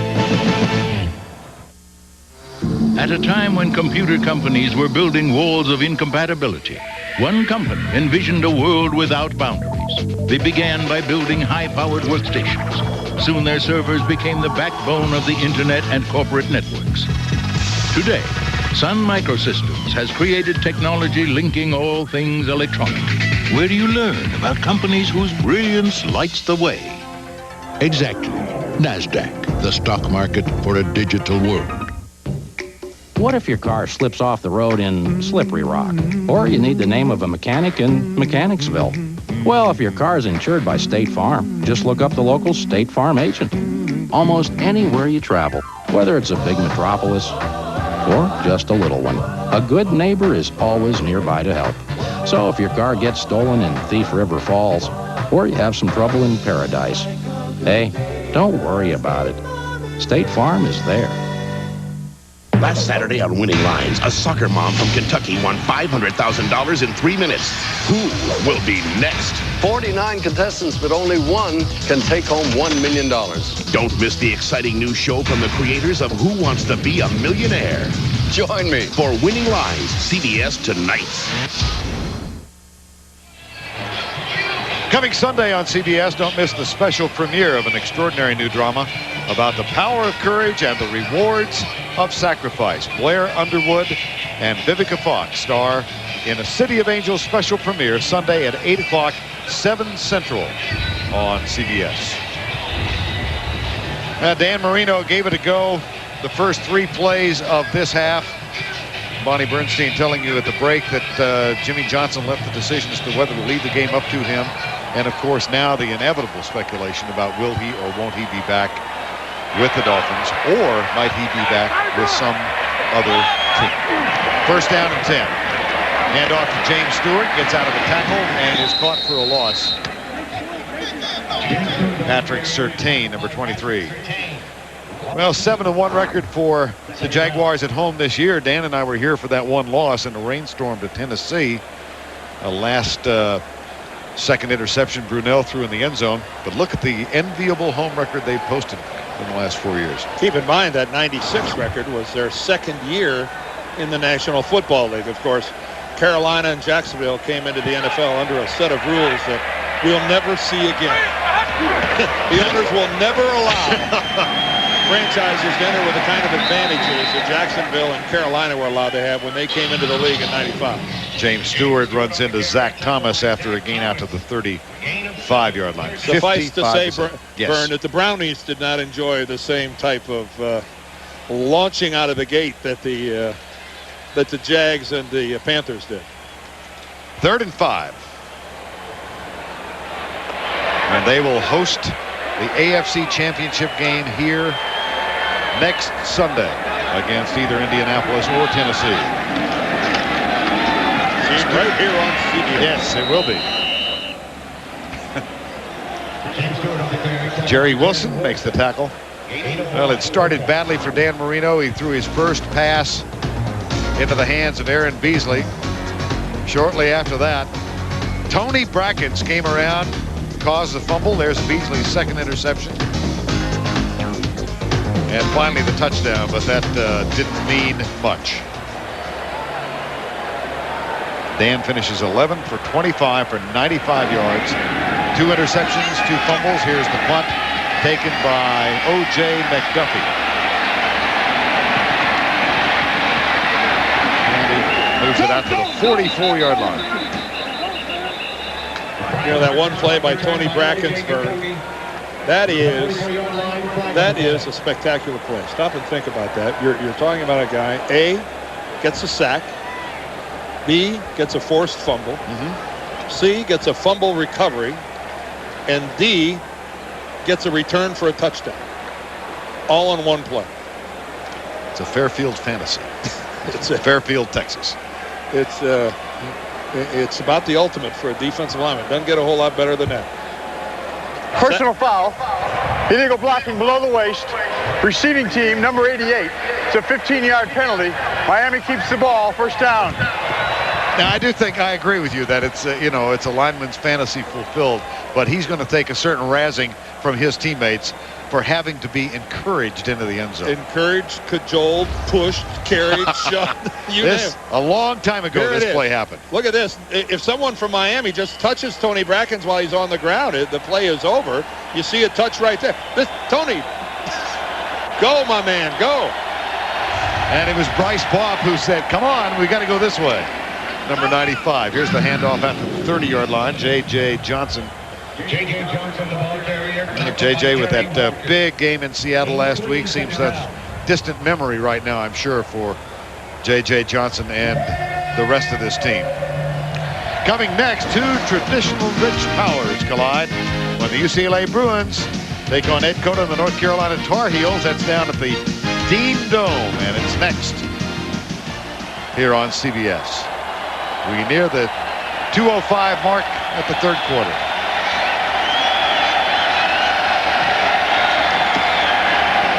Ewert, wide open receiver. It's Martin out to the 45-yard line. Gadsden, rather, 86 instead of 80. And a gain of 15 and a first down. Gain of 15. First down, Miami. And there is speculation, Dan, not only obviously about, well, let's take a look at this. Yeah, we'll go back and again, Damon Ewert, he's afforded good pass protection. Look at that good throwing lane. that he's got from a vision standpoint, and Rondé Gadsden, a big receiver, and a guy that's really become an important part of Miami's offense. And believe me, this game notwithstanding, they do have some offense. Lonnie Martz on a blitz. Untouched. Absolutely untouched. Fourth sack of a Miami quarterback today. And we talked about the sack difference between Dan Marino and Damon Huard. The difference there, Dan probably would have just launched that football towards somebody. Dan Marino just never shy about throwing away the football, although Dan very well might have been sacked there as well, too. That was just an unaccounted for linebacker right up the gut. Second down and 19.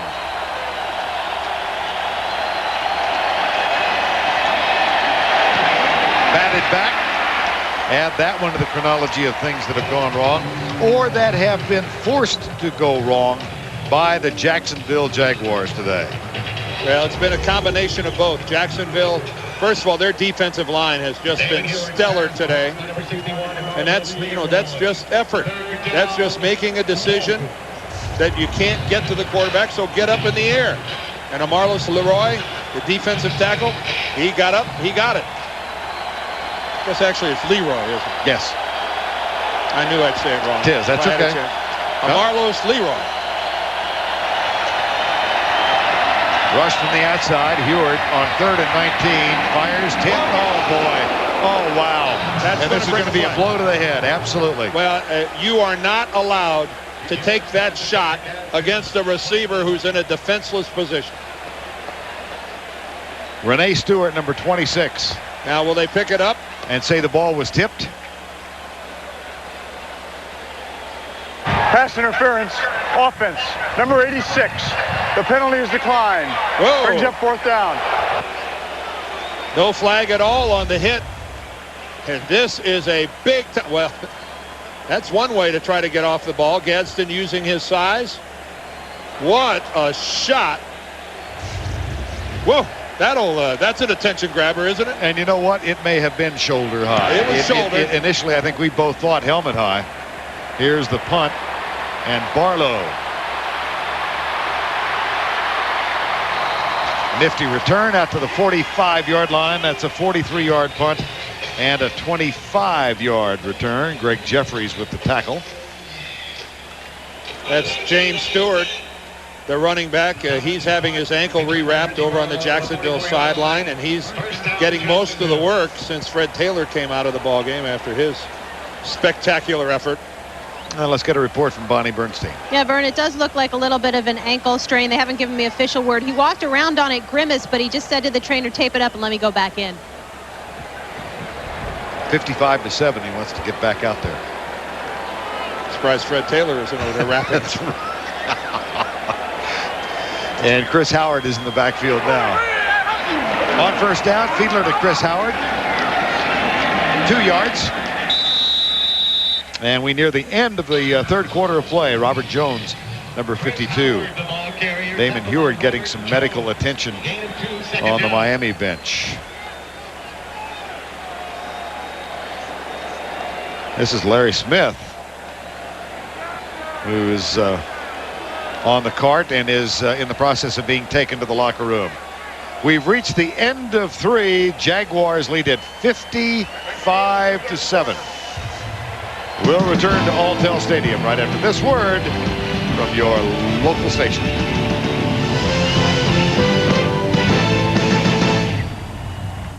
When Doug's high school football team has a reunion... Hey, honey, you want to see your husband all buff and beautiful? Yeah. You never know what's going to happen. An all-new King of Queens, CBS Monday. For Jag, the address is CBS. For 50 years, families have written their winter stories at Squaw Valley, and more families visit their Northern California Ford Outfitters to stretch their boundaries in a new Ford Expedition. With room for 9, huge towing capacity, and tough enough to handle anything winter throws at you. Expedition is the only way to get to Squaw Valley. The stories are out there waiting to be written. So drive Ford and ski Squaw. Visit your Northern California Ford Outfitter. Well, it sure is nice in paradise. A little lonely, but... Well, who do we have here? Arr, you're a real bird of paradise. Yeah, real original. So, who are you anyway? What do you mean, who am I? I'm Adam. May I tempt you with a Red Bull? Tempt me with a bull? Hello, it's a job for a snake. But, my dear, Red Bull's an energy drink. It gives you wings. Oh, tempting, very tempting. But why do you want to fly out of paradise? Because that's where my van is parked. You see so many Dodge Rams in California because they're the longest-lasting line of full-size pickups on the road. But there's a lot more to Ram's popularity than longevity. Take this Ram Quad Cab. It includes a Magnum V8 engine, a savings of $595, and air at no extra charge, plus power windows, locks, even cruise control. Best of all, you can lease it for just $289 a month.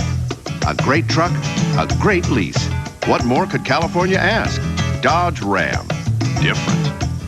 John Hay, weeknights on KOBR 13 News. Well, welcome back to Alltel Stadium. Jacksonville leads it 55-7. Ladies and gentlemen, at this time we direct your attention to the north end zone, where we would like to announce the 1999 NFL Gatorade Punt, Pass, and Kick National Champions. Gatorade's Greg Bradshaw and Gene Washington of the National Football League will congratulate today's winners. The 8- and 9-year-old champions, Amanda Massey from Wichita, Kansas, and Robert Harrigan from Milford, Connecticut. In the 10 and 11 age group, Lauren Kazmarek from Western Springs, Illinois, and Tommy Foster from Natchez, Mississippi.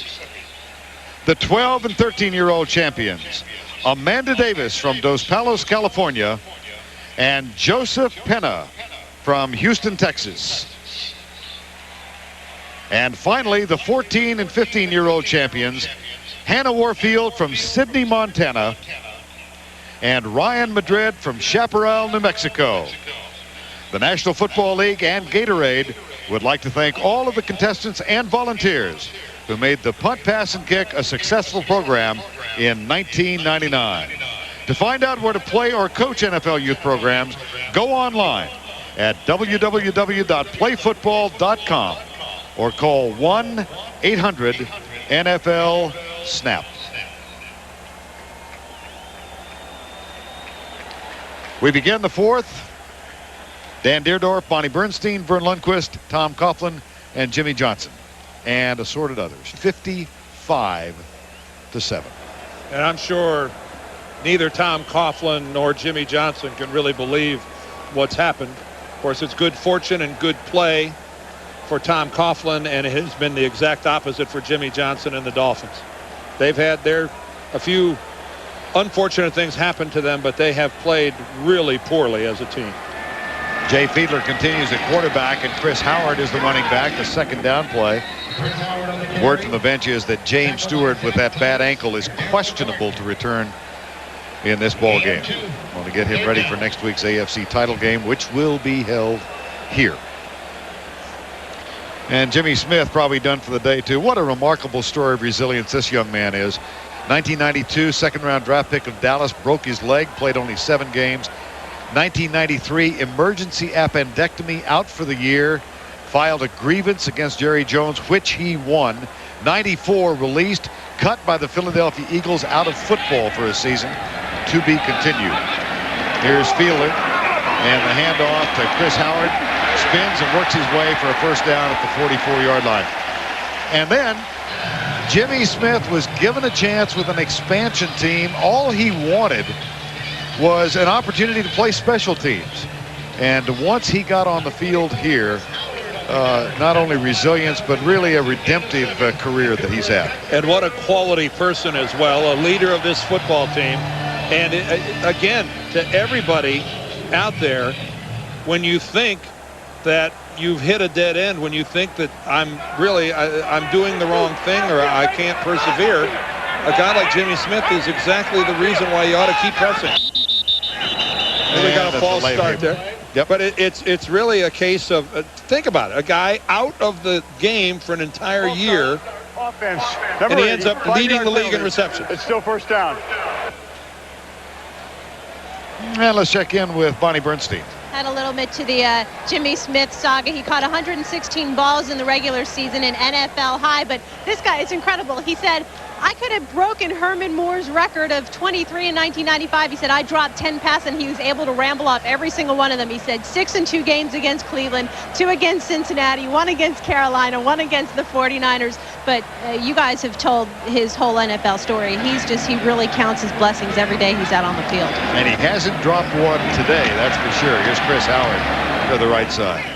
The great ones always look to their mistakes as an opportunity to learn.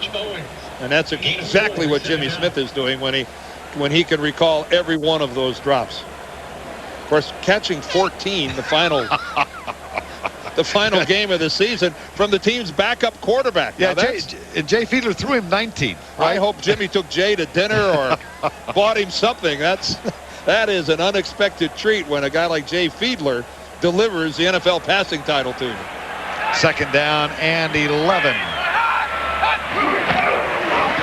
Chris Howard, 24, goes right. Banged down by Zach Thomas, number 54, and Sean Wooden, number 22. Well, the coverage of the NFL continues on CBS tomorrow afternoon. Eddie George and the Titans against Peyton Manning and the Colts in Indianapolis. The winner of that game comes here a week from Sunday, but the Titans and the Colts have at each other tomorrow afternoon at 4 o'clock, and it begins with the NFL today at 3:30. And something tells me that Jacksonville is rooting for Indianapolis because I don't think they want to see the Titans again. That 14-2 record, the 2 belong to Tennessee. Yeah, one here, 20-19 in a rainstorm back in late September, and then the next to the last week of the regular season, as they would say down Texas way, the Titans laid a whooping on them. 41-14, yeah. I think. Yeah. It'll be 4th down. Jay Fiedler gives way to the punter, Brian Barker. And Nate Jaquette back to return it.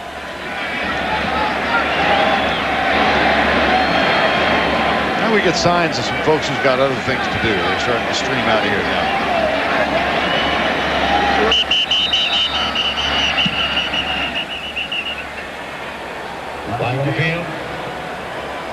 Brian Barker, by the way, the oldest player on Jacksonville's team. The oldest? At 35. Can you imagine that? I can't imagine being 35. Neutral zone infraction. Remember, the defense came into the neutral zone, causing the false start. 5-yard penalty. It's still 4th down. I would think that if anybody would live to be a ripe old age, it'd be a punter. Not exactly the most stressful position in the National Football. No, you might have aspired to that. Had things gone differently. No, I wasn't good enough. But it's hardly a position where there's a lot of physical wear and tear. No, but a lot of those guys are pretty good athletes. And you don't have to walk out there, with 1 second left on the clock, the way the field goal kicker does. I'm going to show my age here, and which I feel comfortable doing in your company. Here's the punt. Call the game. Down at the 2. Well, why not? I suppose you're not going to let me tell Ron Woodby stories. Well, let's hear it. We'll after the commercial. How's that? That's a deal. We need some stuff.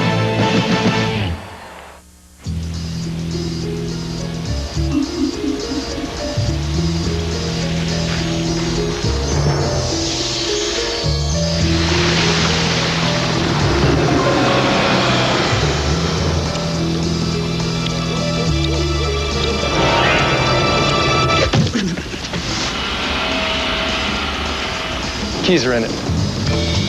The Accord V6 Coupe from Honda. It's one powerful car. Hi, I'm Doug Flutie, pro football player and father of an autistic child. I started the Doug Flutie Jr. Foundation to help less fortunate families of autistic children get the support they need. Here's a way you can help. Just dial 1010-220. All calls up to 20 minutes are only 99 cents, and 1010-220 will make a donation to the Doug Flutie Jr. Foundation every time you use it. So dial 1010-220, get up to 20 minutes for only 99 cents, and help some great kids at the same time. It's a win-win situation.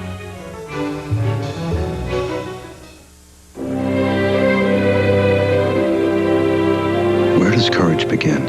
In the body, the mind, or in the heart? At American General Financial Group, we're here to help the ones who never give up their dreams with retirement services, investments, life insurance, and consumer loans. So courage is crowned with the greatest victory, to live and be well and be happy. American General Financial Group. Live the life you've imagined. Judge Amy Gray's next custody battle I'll fight you, Michael. is over her own child. He's trying to take your daughter away from you. All new Judging Amy, CBS Tuesday.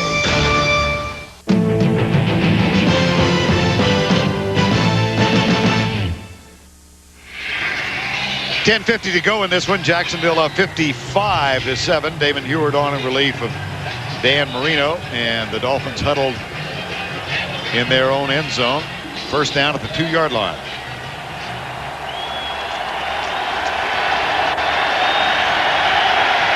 Autry Denson is the running back. Deep man in the eye. Shifting defense. Hardy comes on the near side. And they hand it to Denson, who's fumble, loose ball, and Jacksonville has it. I think if Jimmy had a white flag, he'd be waving it. Donovan Darius, number 20. 6 Miami turnovers. Thinking to myself before the snap, we haven't seen a safety yet. This is worse. Never got the football. It was his own knee that kicked it out, but you could see that Denson never cleanly got the handoff from Damon Heward. Never got it put away, never secured.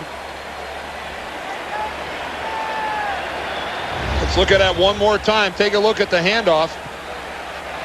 Heward puts it right there, but Denson doesn't have his hands in the proper position to take the handoff. He loses it. He's already never had it. And it's first down and goal, Jacksonville. Chris Howard is the deep back. Are they really going for a score in the 60s? I can't comprehend it. Howard, left side. Touchdown, Jacksonville. Touchdown, Jacksonville. I swear we saw the film of the Chicago-Washington game, 73-0 run at halftime. I never figured we'd make reference back to it again. Power football right off the left side, whether Tony Baselli is there or not. Tom Coughlin calls the same play, and that's just great power. That is just wonderful power by Chris Howard as he drags Zach Thomas right into the end zone. Mike Hollis with the extra point. I've been working the NFL, Vern, and played. I've never seen a game this out of control. I can't recall. It is 62-7. I first broadcast in this league in 1967, and I concur with your thoughts.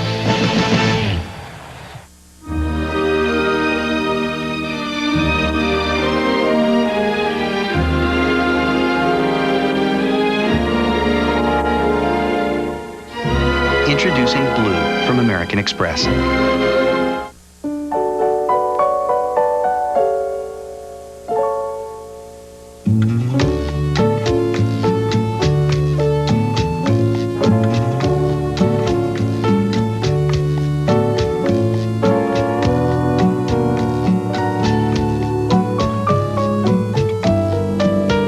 The kid-approved V6 7-passenger enormously flexible Odyssey from Honda. It's one big happy minivan.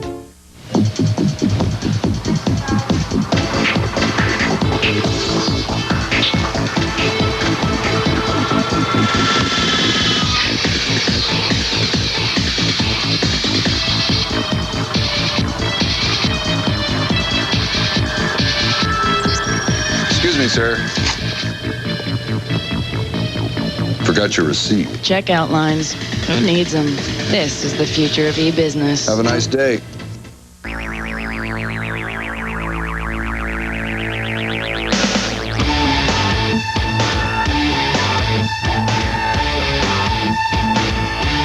Introducing Blue from American Express. The NFL on CBS is sponsored by Honda, a winning lineup of cars, sport utility vehicles, and minivans. Blue from American Express, and by United Airlines, now offering more legroom with our new Economy Plus section. We still have 10:37 to go in this ball game. And it is 62-7. There's the spot where about a half an hour ago the sprinklers came on. We might wish for that to happen again. I don't think I've ever done a game where you needed 8 touchdowns to tie. Short kickoff. And it's Nate Jaquette up to the 50-yard line, across midfield, and down at the 47. Damon Shelton with the tackle. 62 points. That is the most in AFC playoff history. Most ever scored in a single game. We refer back to that 73-0 debacle generations ago. 1940. Yep. So when that game happened. Well, a real laugher for the Jags, and anything but for Miami. 46-yard line. Here's Denson, gets the handoff. Down as he gets to the 45. Lonnie Martz, number 56. Andre Denson, the ball carrier, tackled by Martin Finley Wall. Gain of 1. Mark Brunell watched him practice on Thursday, and he said he felt very comfortable, but he's still dealing with a grade 2 sprain of the medial collateral ligament, and this just could not have been better for him. No, now he gets an entire week, actually a week and a day to get ready, because they won't play until next Sunday. So you're right, Vern. It's the absolute best scenario. Play fake, second down and 9, and the pass is incomplete at the 33-yard line. The coverage from Jason Kraft, number 29. Intended for number 80, Tony Martin, incomplete. Jason Kraft on the coverage. Third down, Dolphins. Coming tonight on, well, coming a little later on CBS. We'll talk about it in just a bit. Is there a new game show? Yeah, I think so. It's called Winning Lines. You want to hear some more about it? After this playmate. I bet you will.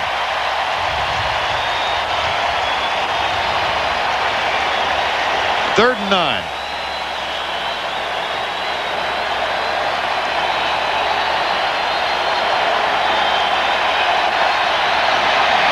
From the corner, Smengi, Heward, incomplete. It'll be 4th down.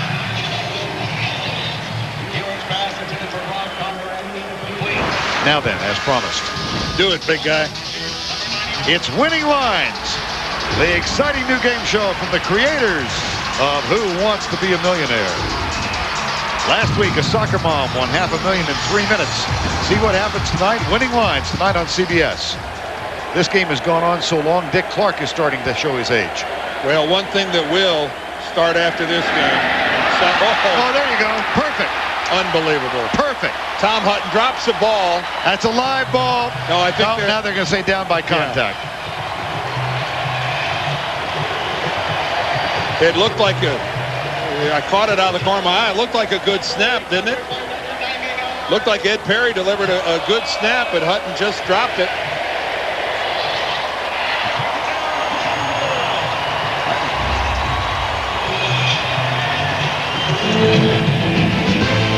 Hard to believe. If I didn't see it with my own eyes, I wouldn't believe it.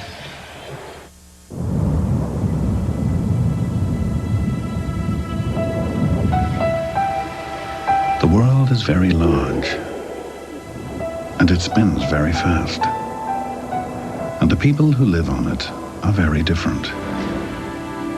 Some are friendly to each other, some are not.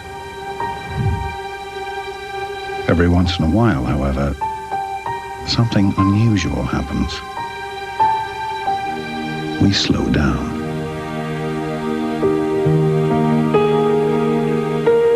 We come together.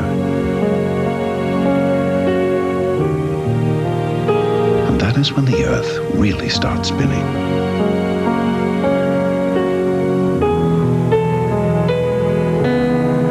That's why we are doing what we can to make it easier for the human race to stay united. The co-creator of NYPD Blue takes you inside Angels of Mercy Hospital. Does this sort of thing happen a lot? Depends how you characterize a lot. City of Angels, special premiere CBS Sunday. Okay, sweetie pie, let's see what you got. Oh, come on. You got to do better than that. Come on now. You got to rotate. Come on, Parnevik. Is that all you got? Suck it up. Not enough? Yeah, that's good. 9:33 to go in the game. 62-7 Jacksonville.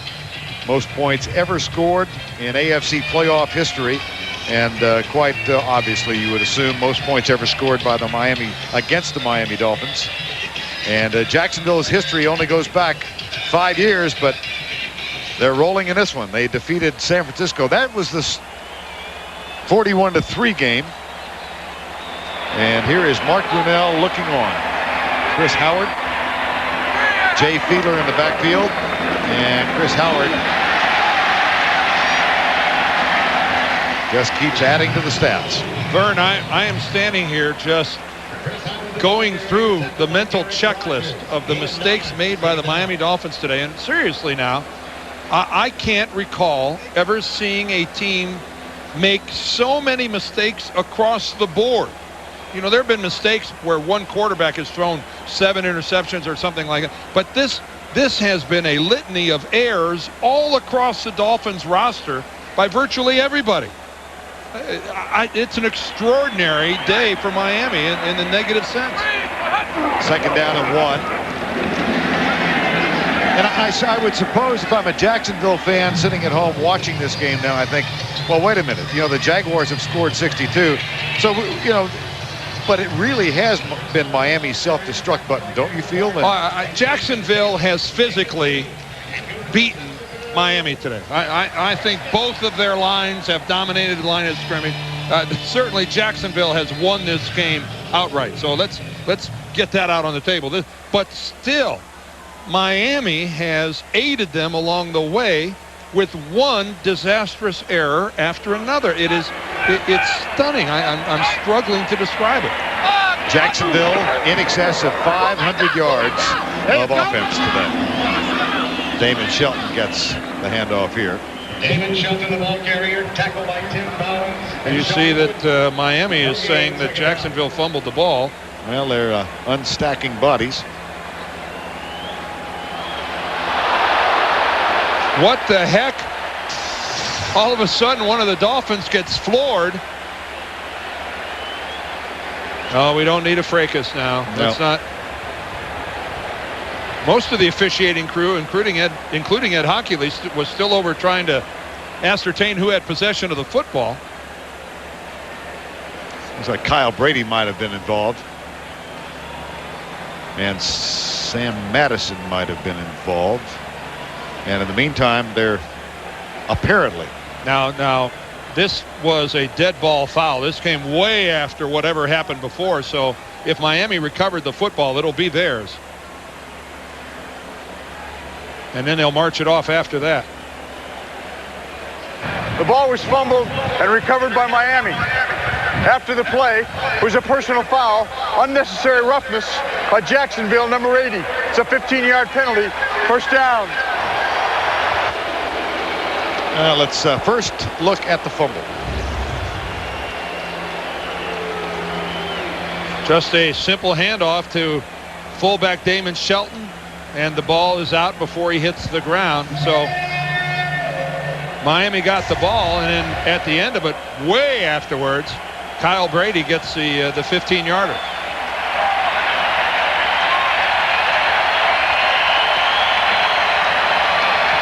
Autry Denson comes left and is tackled at the 48-yard line. Let's go back and see the end of that play. Mike Arnold, our director, Lance Barrow, our producer. There's at the top. You see right there, number 80? He's kind of pushing and shoving with Sam Madison. And Madison ended up flat on his back. Of course, Brady at 6'6", 275, a formidable foe for little Sam. 503 total yards, 8 touchdowns. 2nd down and 9. Heward back, Here comes the rush, and Marlos Leroy got there first. There's another fumble by Miami. They recovered it. And they did recover it. I think one of the offensive linemen covered it up. Is that James Brown or Richmond Webb? Comes up with it. Richmond Webb comes up with it, I think. Recovered by Richmond Webb. Leroy in there again. Marlos Leroy, the rookie from Georgia. He's been a beneficiary of his team having such a big lead. He's a guy that doesn't get to play a whole lot. And he's getting a lot of playing time here with Jacksonville resting a lot of their starters, all the starters they can. 3rd and 13, 62-7. 4-man rush. Eward finds Conrad, but that is short of the first down. So the Dolphins will go for it on 4th down from the 43-yard line. Dave Thomas, number 41. Lonnie Martz, 56. Well, Vern, no, they're not going to go for it. No, they're going to punt. And now, when this game ends, Jimmy and the team get on the plane. They have the short flight back to Miami, and then the future of Jimmy Johnson and the future of Dan Marino and the future of the Miami Dolphins becomes front and center, to the point where they're not even, I'm not sure they'll spend a whole lot of time talking about this game. The future of those two and whether or not their futures are intertwined from here on, a big topic of debate. Here's Hutton's punt. Bounces at the 5 and will be down at the 1-yard line. Ray Hill down to put his hands on the ball. 62-7.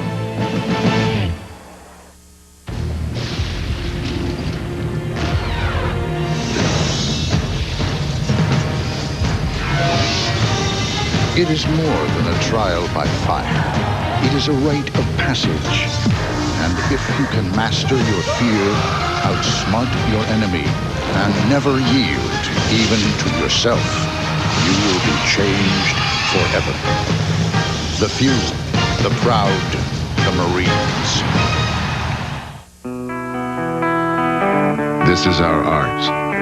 We sculpt in metal, paint in G-forces. You won't find our work in museums, for we are artists of the streets. Our art places form in harmony with function, moves body and soul. Cars are our passion. Engineering is our art. Acura. It's kind of like surf food as opposed to Mexican food. We're actually in the back of our main corporate office. Dad was our original investor into the company. He goes, this is my retirement money you guys are playing with, so make it count. Now that we're growing, what we ran into is a lot of red tape. That's why I leave all the banking to my little brother Mingo. See, he's got the short area. That's where Merrill Lynch has stepped up. Dom found us the right people at Merrill to help us out. They saw past the shorts and t-shirts. Where else in the world can a Chinese guy sell Mexican food? If this isn't the American dream, I don't know what is. CBS Monday. See why Family Law is the highest rated new drama on Monday night. You're amazing. Yes, I am. Don't miss an all-new Family Law. CBS Monday. The NFL on CBS is sponsored by Acura. Cars are our passion, engineering is our art. And by the United States Marine Corps, the change is forever. 5:47 to go in regulation play. 62-7 and a third quarterback on now for the Jaguars. Jonathan Quinn, in his 3rd year from Middle Tennessee State, actually started 2 games last year and played in 4. And the handoff goes to Chris Howard, who is out across the 5 to the 6. It's been a nice opportunity for Chris Howard to shine here, Vern. He's run hard. Take a look at the size of Jonathan Quinn at 6'6", 238. Hasn't completed or attempted a pass in 1999. Got some playing time last year. That's where those numbers come from. Well, if he attempts or completes a pass now, we got a story. I'm sure he said, thanks a lot, Tom, if he gets sent out there on the 1-yard line. 5:05 to go. And the handoff to Howard again. So Mark Brunell played a little more than the first quarter. Jay Fiedler came on in his place. And now Jonathan Quinn is the Jacksonville Jaguars work on the clock with a 62-7 lead. And over on the far side, it's so difficult to imagine what must be running through the minds of the coach and the quarterback.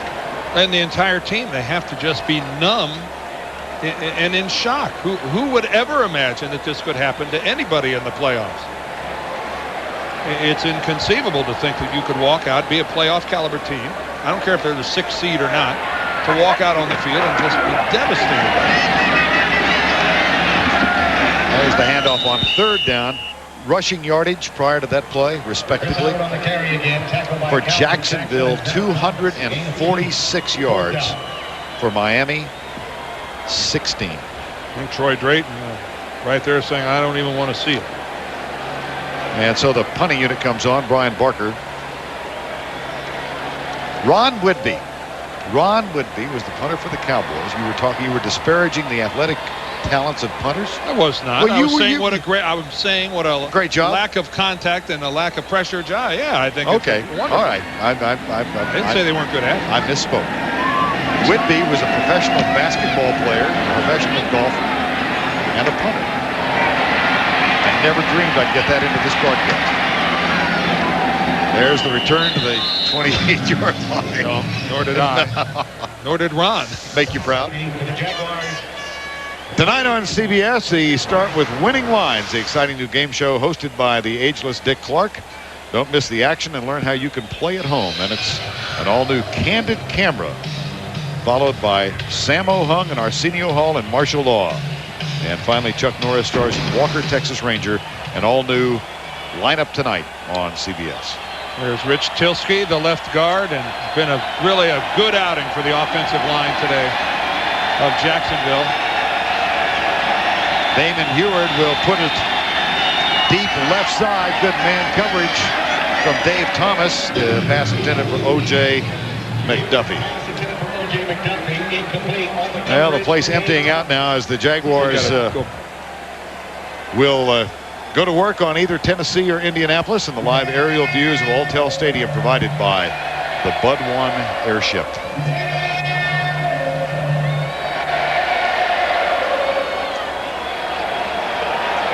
Second down and 10.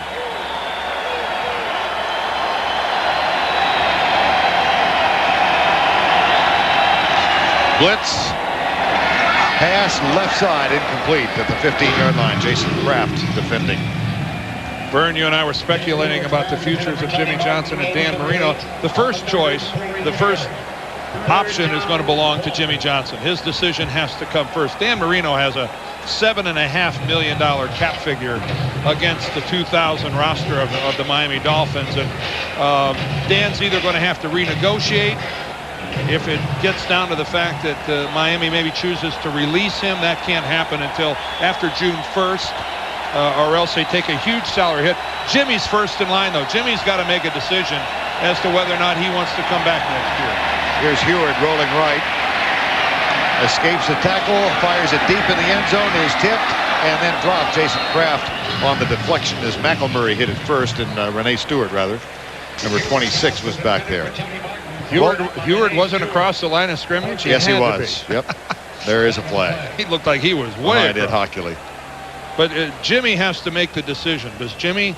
Is his heart in staying with the Miami Dolphins? Does he retire and go to his house down in the Keys? Does he go back into the broadcasting business where he was a success before with Fox and with HBO? I think everyone knows that ABC has been interested in talking to Jimmy about possibly doing Monday Night Football. Illegal forward pass.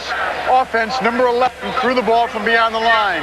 5-yard penalty from the spot of the pass and a loss of down. Brings up 4th down.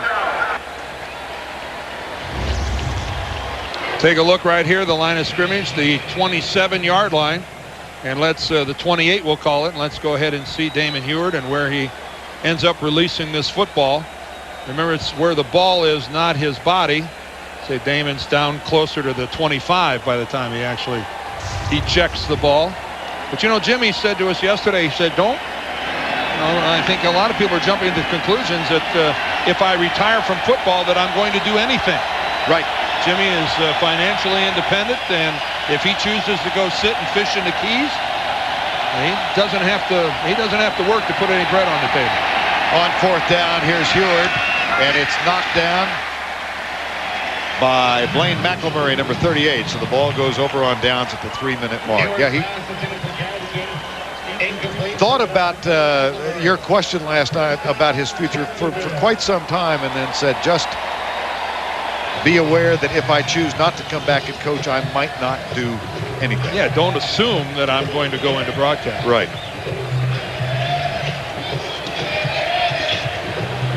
Coming up on the American General postgame show, Jim, Craig, Randy, and Jerry will get you caught up on all the playoff news. Plus, we'll hear from the winners of today's Miami-Jacksonville game, and Marcus Allen reports from Tampa, where the Redskins are getting set to take on the Buccaneers. All coming up on the American General postgame show. Jonathan Quinn hands it off to Chris Howard, number 24. And the clock goes under the 2:50 mark, and will be followed by NCAA basketball on CBS. That follows the American General postgame show. It'll be UCLA and North Carolina from Chapel Hill next on CBS. I think about the Dolphins. I think about Jimmy Johnson and that decision he has to make, Vern. If he chooses to retire, what a way to leave the game. Your last coaching job is a team that gets beat 62-7, if that ends up being the final score.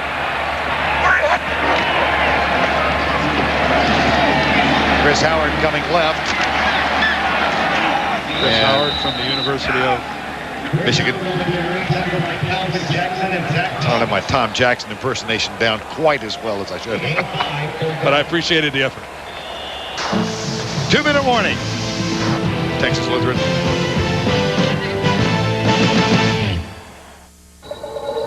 Gravity, the force that holds the Earth in orbit around the sun, also holds the car to the road around a hairpin turn. But in extreme conditions, even gravity can use help. The reassuring performance of the RL with Vehicle Stability Assist from Acura. Yes, can I help you? I came for the fridge. The fridge? Big Earl sent me. Big Earl? Big Earl sent me to fix your fridge. Are you sure you have the right house?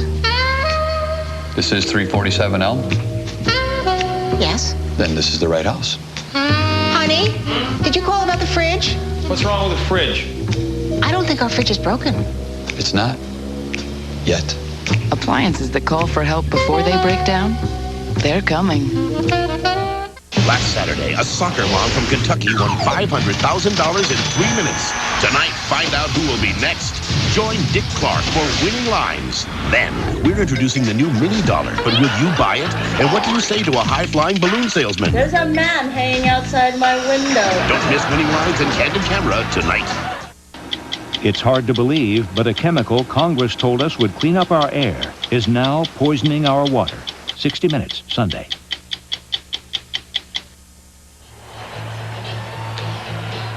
Two minutes remaining in regulation, 62-7, Jacksonville leading Miami. This one has been a rout from almost the opening drive.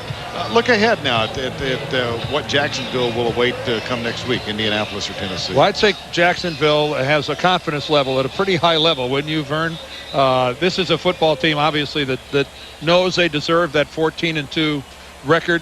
They took heat all year about not beating a winning team all season. Well, now they have, and I'd say they've beaten a team with a winning record pretty convincingly. So from a confidence standpoint, I don't think Tom Coughlin's team could be in much better position.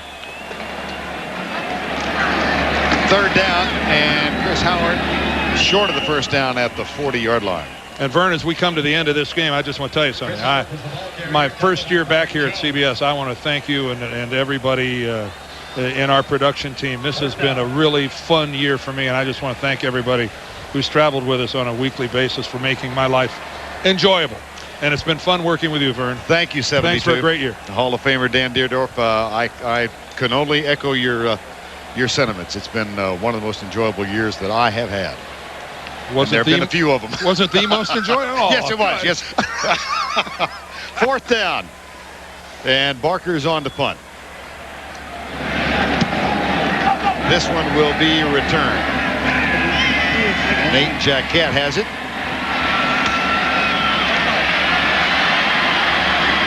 Across the 50 and down at the 49-yard line with 1:05 to go. 29-yard return. Returned by Nate Jacquette for the Jaguars' 49-yard line. Tackled by Blaine. The executive producers of the NFL on CBS are Sean McManus and Terry Ewert. The coordinating producer of the NFL on CBS, Larry Cavallina. Today's game produced by Lance Barrow, directed by Mike Arnold. The senior producer of the NFL Today is Eric Mann. The NFL Today directed by Bob Mattina. The associate directors of today's game, Andy Goldberg and Sean Robbins. The associate producer, Carl Schlicksbier. The broadcast associates, Fred Johnson and Mark Burkhart. The field technical manager, Steve McEwen. And the technical director of today's game, Mitch Geller. And thanks to the guys in the booth as well. Chuck Gardner, Chris Hellum, Nancy Lundquist helping with the spotting. And the Jacksonville Jaguars are going to win this one 62-7. And I would think have silenced the critics about a soft schedule. Hey, they didn't make it up. They took it. They won 14 games with it. And now they have opened the playoffs the way anybody could only dream about starting the playoffs. And the home field advantage, and this crowd will be back here 8 days from today. Well, no questions for Jacksonville. Enormous questions surrounding Jimmy Johnson and Dan Marino. And I don't think those will be questions answered immediately. Well, it's up to Jimmy. Jimmy's got a little soul searching to do. I hope whatever decision he does make, that he does make relatively soon, so that if he's coming back, that he can get on with the business of getting this team ready for next year. 62-7 is the final. In excess of 500 yards of offense for the Jacksonville Jaguars.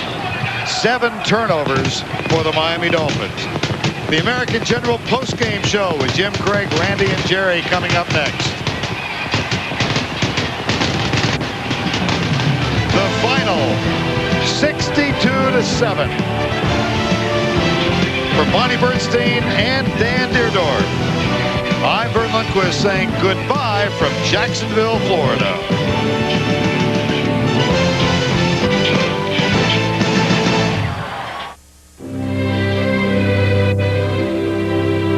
What do you want for your children? Better world? A larger life? At American General Financial Group, we help 12 million Americans build a life large enough to hold their children's dreams with retirement services, investments, life insurance, and consumer loans. At American General, the future starts today. American General Financial Group. Live the life you've imagined. The American General Financial Group, Live the Life You've Imagined, presents A Season to Remember.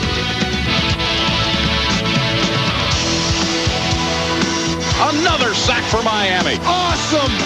Simply awesome!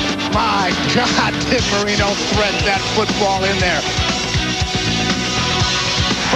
Deck, hit, sacked at the 20. Good, solid hit.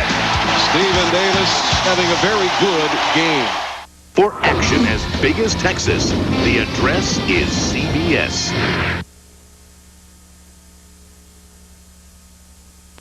While cases of the flu neared epidemic proportions, KOVR 13 News came to the rescue.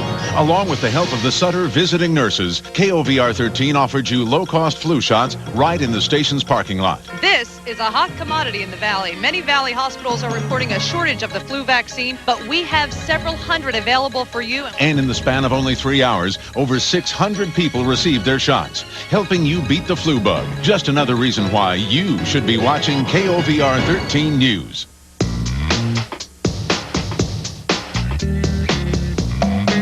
Visit the auto show in your bathrobe. Test drive a concept car in your slippers. Bid in a charity auction while brushing your teeth. At GM.com, you can do it all without ever leaving home. So no one can give you grief about that bad case of bedhead. The GM Experience Live at GM.com. The American General Financial Group. Live the life you've imagined. Jim Nantz with you, and welcome to the American General postgame show here on CBS. The loudest statement in the young history of the Jacksonville Jags. It had come 3 Januaries earlier when they'd won at Denver, but nothing like this today. It's the second largest margin of victory in history in playoff action, only exceeded by the 73-point margin we showed you at halftime back with the Bears and Redskins in 1940. And it could have been a whole lot worse. That's what you all were saying. I'm not picking Miami next week. I know what you mean. I tell you what Jacksonville has going for them right now is this is a football team that's not worn out. They didn't have to play a physical 60 minutes of football. You talk about helping them next week, especially if this ball game tomorrow has a big battle to it. That'll help them fresh legs. Well, so much for having beaten a team or a decent team. Did we get a little overexcited, you think, maybe about Miami beating Seattle last week? Jacksonville has proven defensively and offensively they are ready to go. No matter whether it's the Colts or it's the Titans, they're playing a team that can score and score a lot. And I got to say something about the Miami Dolphins because unfortunately, I've been in games like this on the wrong side. And I started, as you watch me, Randy, I started writing down there's Gogan, there's Buckley, there's O.J. McDuffie, there's Hill. Guys that never did quit playing hard for the Miami Dolphins. I take my hat off to them. Hey, this game was so lopsided, I thought I was watching the Super Bowl out there for a moment. 62-7 is the final score. Let's go back to Jacksonville, and Bonnie Bernstein is down on the field. Bonnie? 62-7 the final here in Jacksonville. The Jaguars over the Miami Dolphins. You ever see a game like this, Mark? I've never seen one like this. And of course, when you got guys like 28 over there and making some big plays, it was a lot of fun today. 2 touchdowns for you, Fred Taylor. Fair to say your hamstrings feeling pretty well? They feel great. Yeah, they feel great. Okay. We're going to be looking ahead. We don't know the winner of Tennessee, Indianapolis. You've been swept by the Titans this year. What do you need to do, should you play them, to make a difference next time around? Just come out and play like this from the start. Get on them real fast and don't hold up. Don't hold back. For you, Mark, not having to play really more than a quarter and a half, what do you need to do next week, and how's your knee going to feel? Well, the knee was very good today. It felt strong. I had no problems with it at all, so I don't anticipate any more problems. And it's another week of rest and getting ready and get my mechanics down, and hopefully we can come out here and have the effort we had today. But it's going to be tougher because we got a tough opponent coming here. All right, Mark, Freddie, thanks to you both, and congratulations. Thank you. All right, Bonnie, and of course the AFC Championship game will be next Sunday here on CBS at Jacksonville, as the Jags will take on the winner of tomorrow's game between Tennessee and Indianapolis. Coming up, we're going to join Marcus Allen in Tampa on hand for the Bucs Redskins. That's next.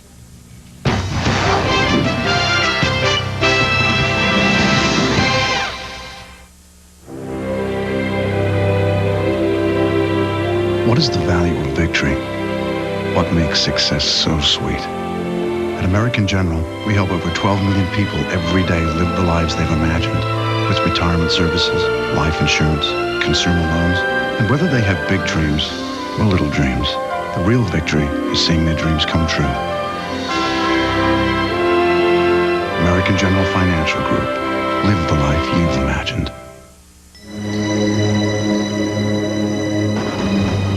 2000 Seville STS. More than just a pretty face. Enhanced with StabiliTrak 2.0, it handles superbly on dry roads, wet roads, and outperforms BMW, Lexus, and Mercedes-Benz. On ice. Seville STS, sleek styling and powerful control. The power of and, the fusion of design and technology. Cadillac. AT&T, 7 cents a minute, all day, every day. Take one of these. That'll be 25 cents. But it says here it's a nickel. Not for a couple of hours. What? Well, see, sometimes it's a nickel, but right now, it's a quarter. It's like that long-distance nickel plan where they say it's a nickel. Sometimes they charge you 25. That's right. That's where we got the idea. Is that right? 7 cents a minute, all day, every day, even to Canada with our international plan. You know, there are some stores that sell candy for one low price all day long. And people like it? Oh, they love it. Call 1-800-41-RATE to enroll. America Online introduces new version 5.0. The easiest just got easier. You've got mail, you've got pictures. Instant messages. Customer service is always there to help. If I knew it was this easy, I would have started a long time ago. America Online. So easy to use, no wonder it's #1. Is your dandruff sending the wrong signals? Get Selsun Power. Doctors recommend Selsun Blue. So don't send the wrong signals. Get Selsun Power. The new Gateway Profile 2 PC with a 20-gig drive, DVD, and flat screen. It's a computer and monitor in one that fits neatly on your desk. Each leaves plenty of room underneath it.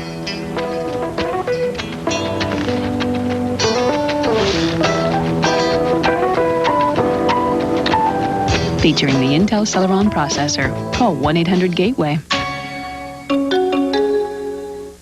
Last Saturday, a soccer mom from Kentucky won $500,000 in 3 minutes.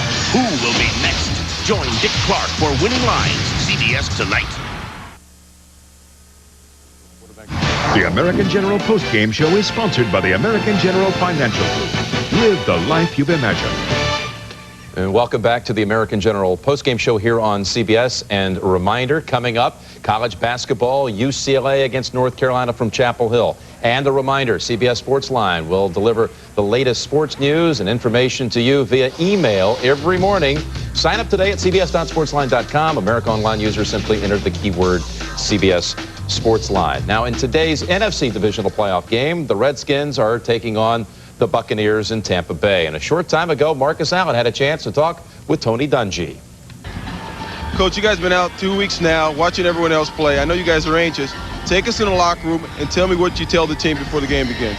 Well, the big thing, I think we just need to relax, and our guys are ready to play, so I'm going to tell them just play our game. Don't try to do anything fantastic. Good fundamental football. Coach, the Redskins seem to think that if they get up top of you guys do not have the firepower to come back.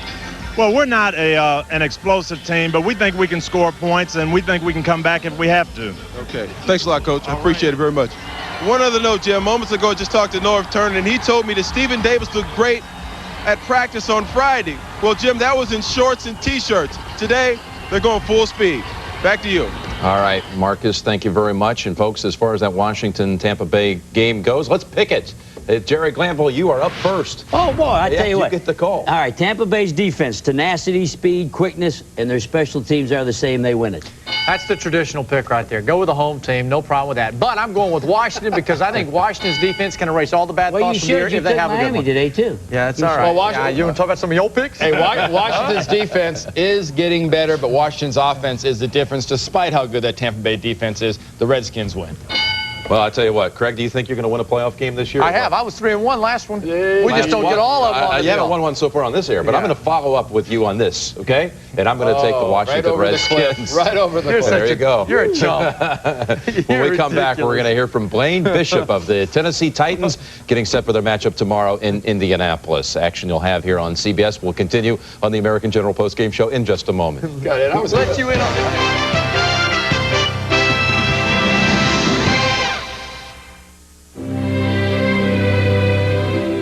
When work ends, what begins? Will it be panic or pleasure? At American General Financial Group, our Valak financial advisors help over 1 million people turn hard work into a retirement big enough to hold their dreams. It's never too early. It's never too late to start, and it can make all the difference. American General Financial Group. Live the life you've imagined. Sweating like crazy. You got TV cameras all over you. The last thing you want is this white clumpy thing running down your arm. It's just rude. We asked some of the hottest pros under the sun to switch antiperspirants. Degree Invisible Solid? What's that? I would assume it goes on clear, but I'm not sure I believe that. When your body heats up, Degree Invisible Solid releases extra protection with a clear difference. Right there. See, there's no white stuff. The harder I work, the harder it works. No flaking, no funk, no Klingons. Degree Invisible Solid. Works hard but never shows. After the match, there's a ton of girls. Gotta be cool.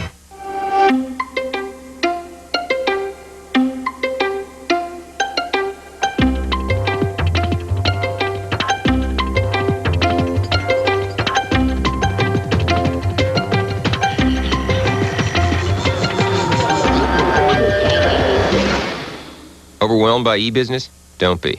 Get the software, services, and partners that make it easier. The business internet. It starts with Microsoft. Is your dandruff sending the wrong signals?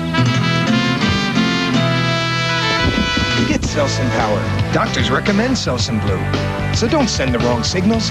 Get Selsun Power.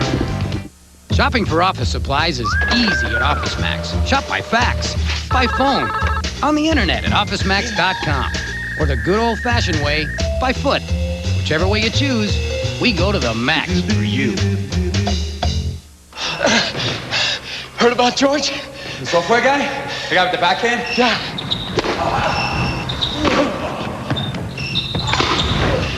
Bought Citral.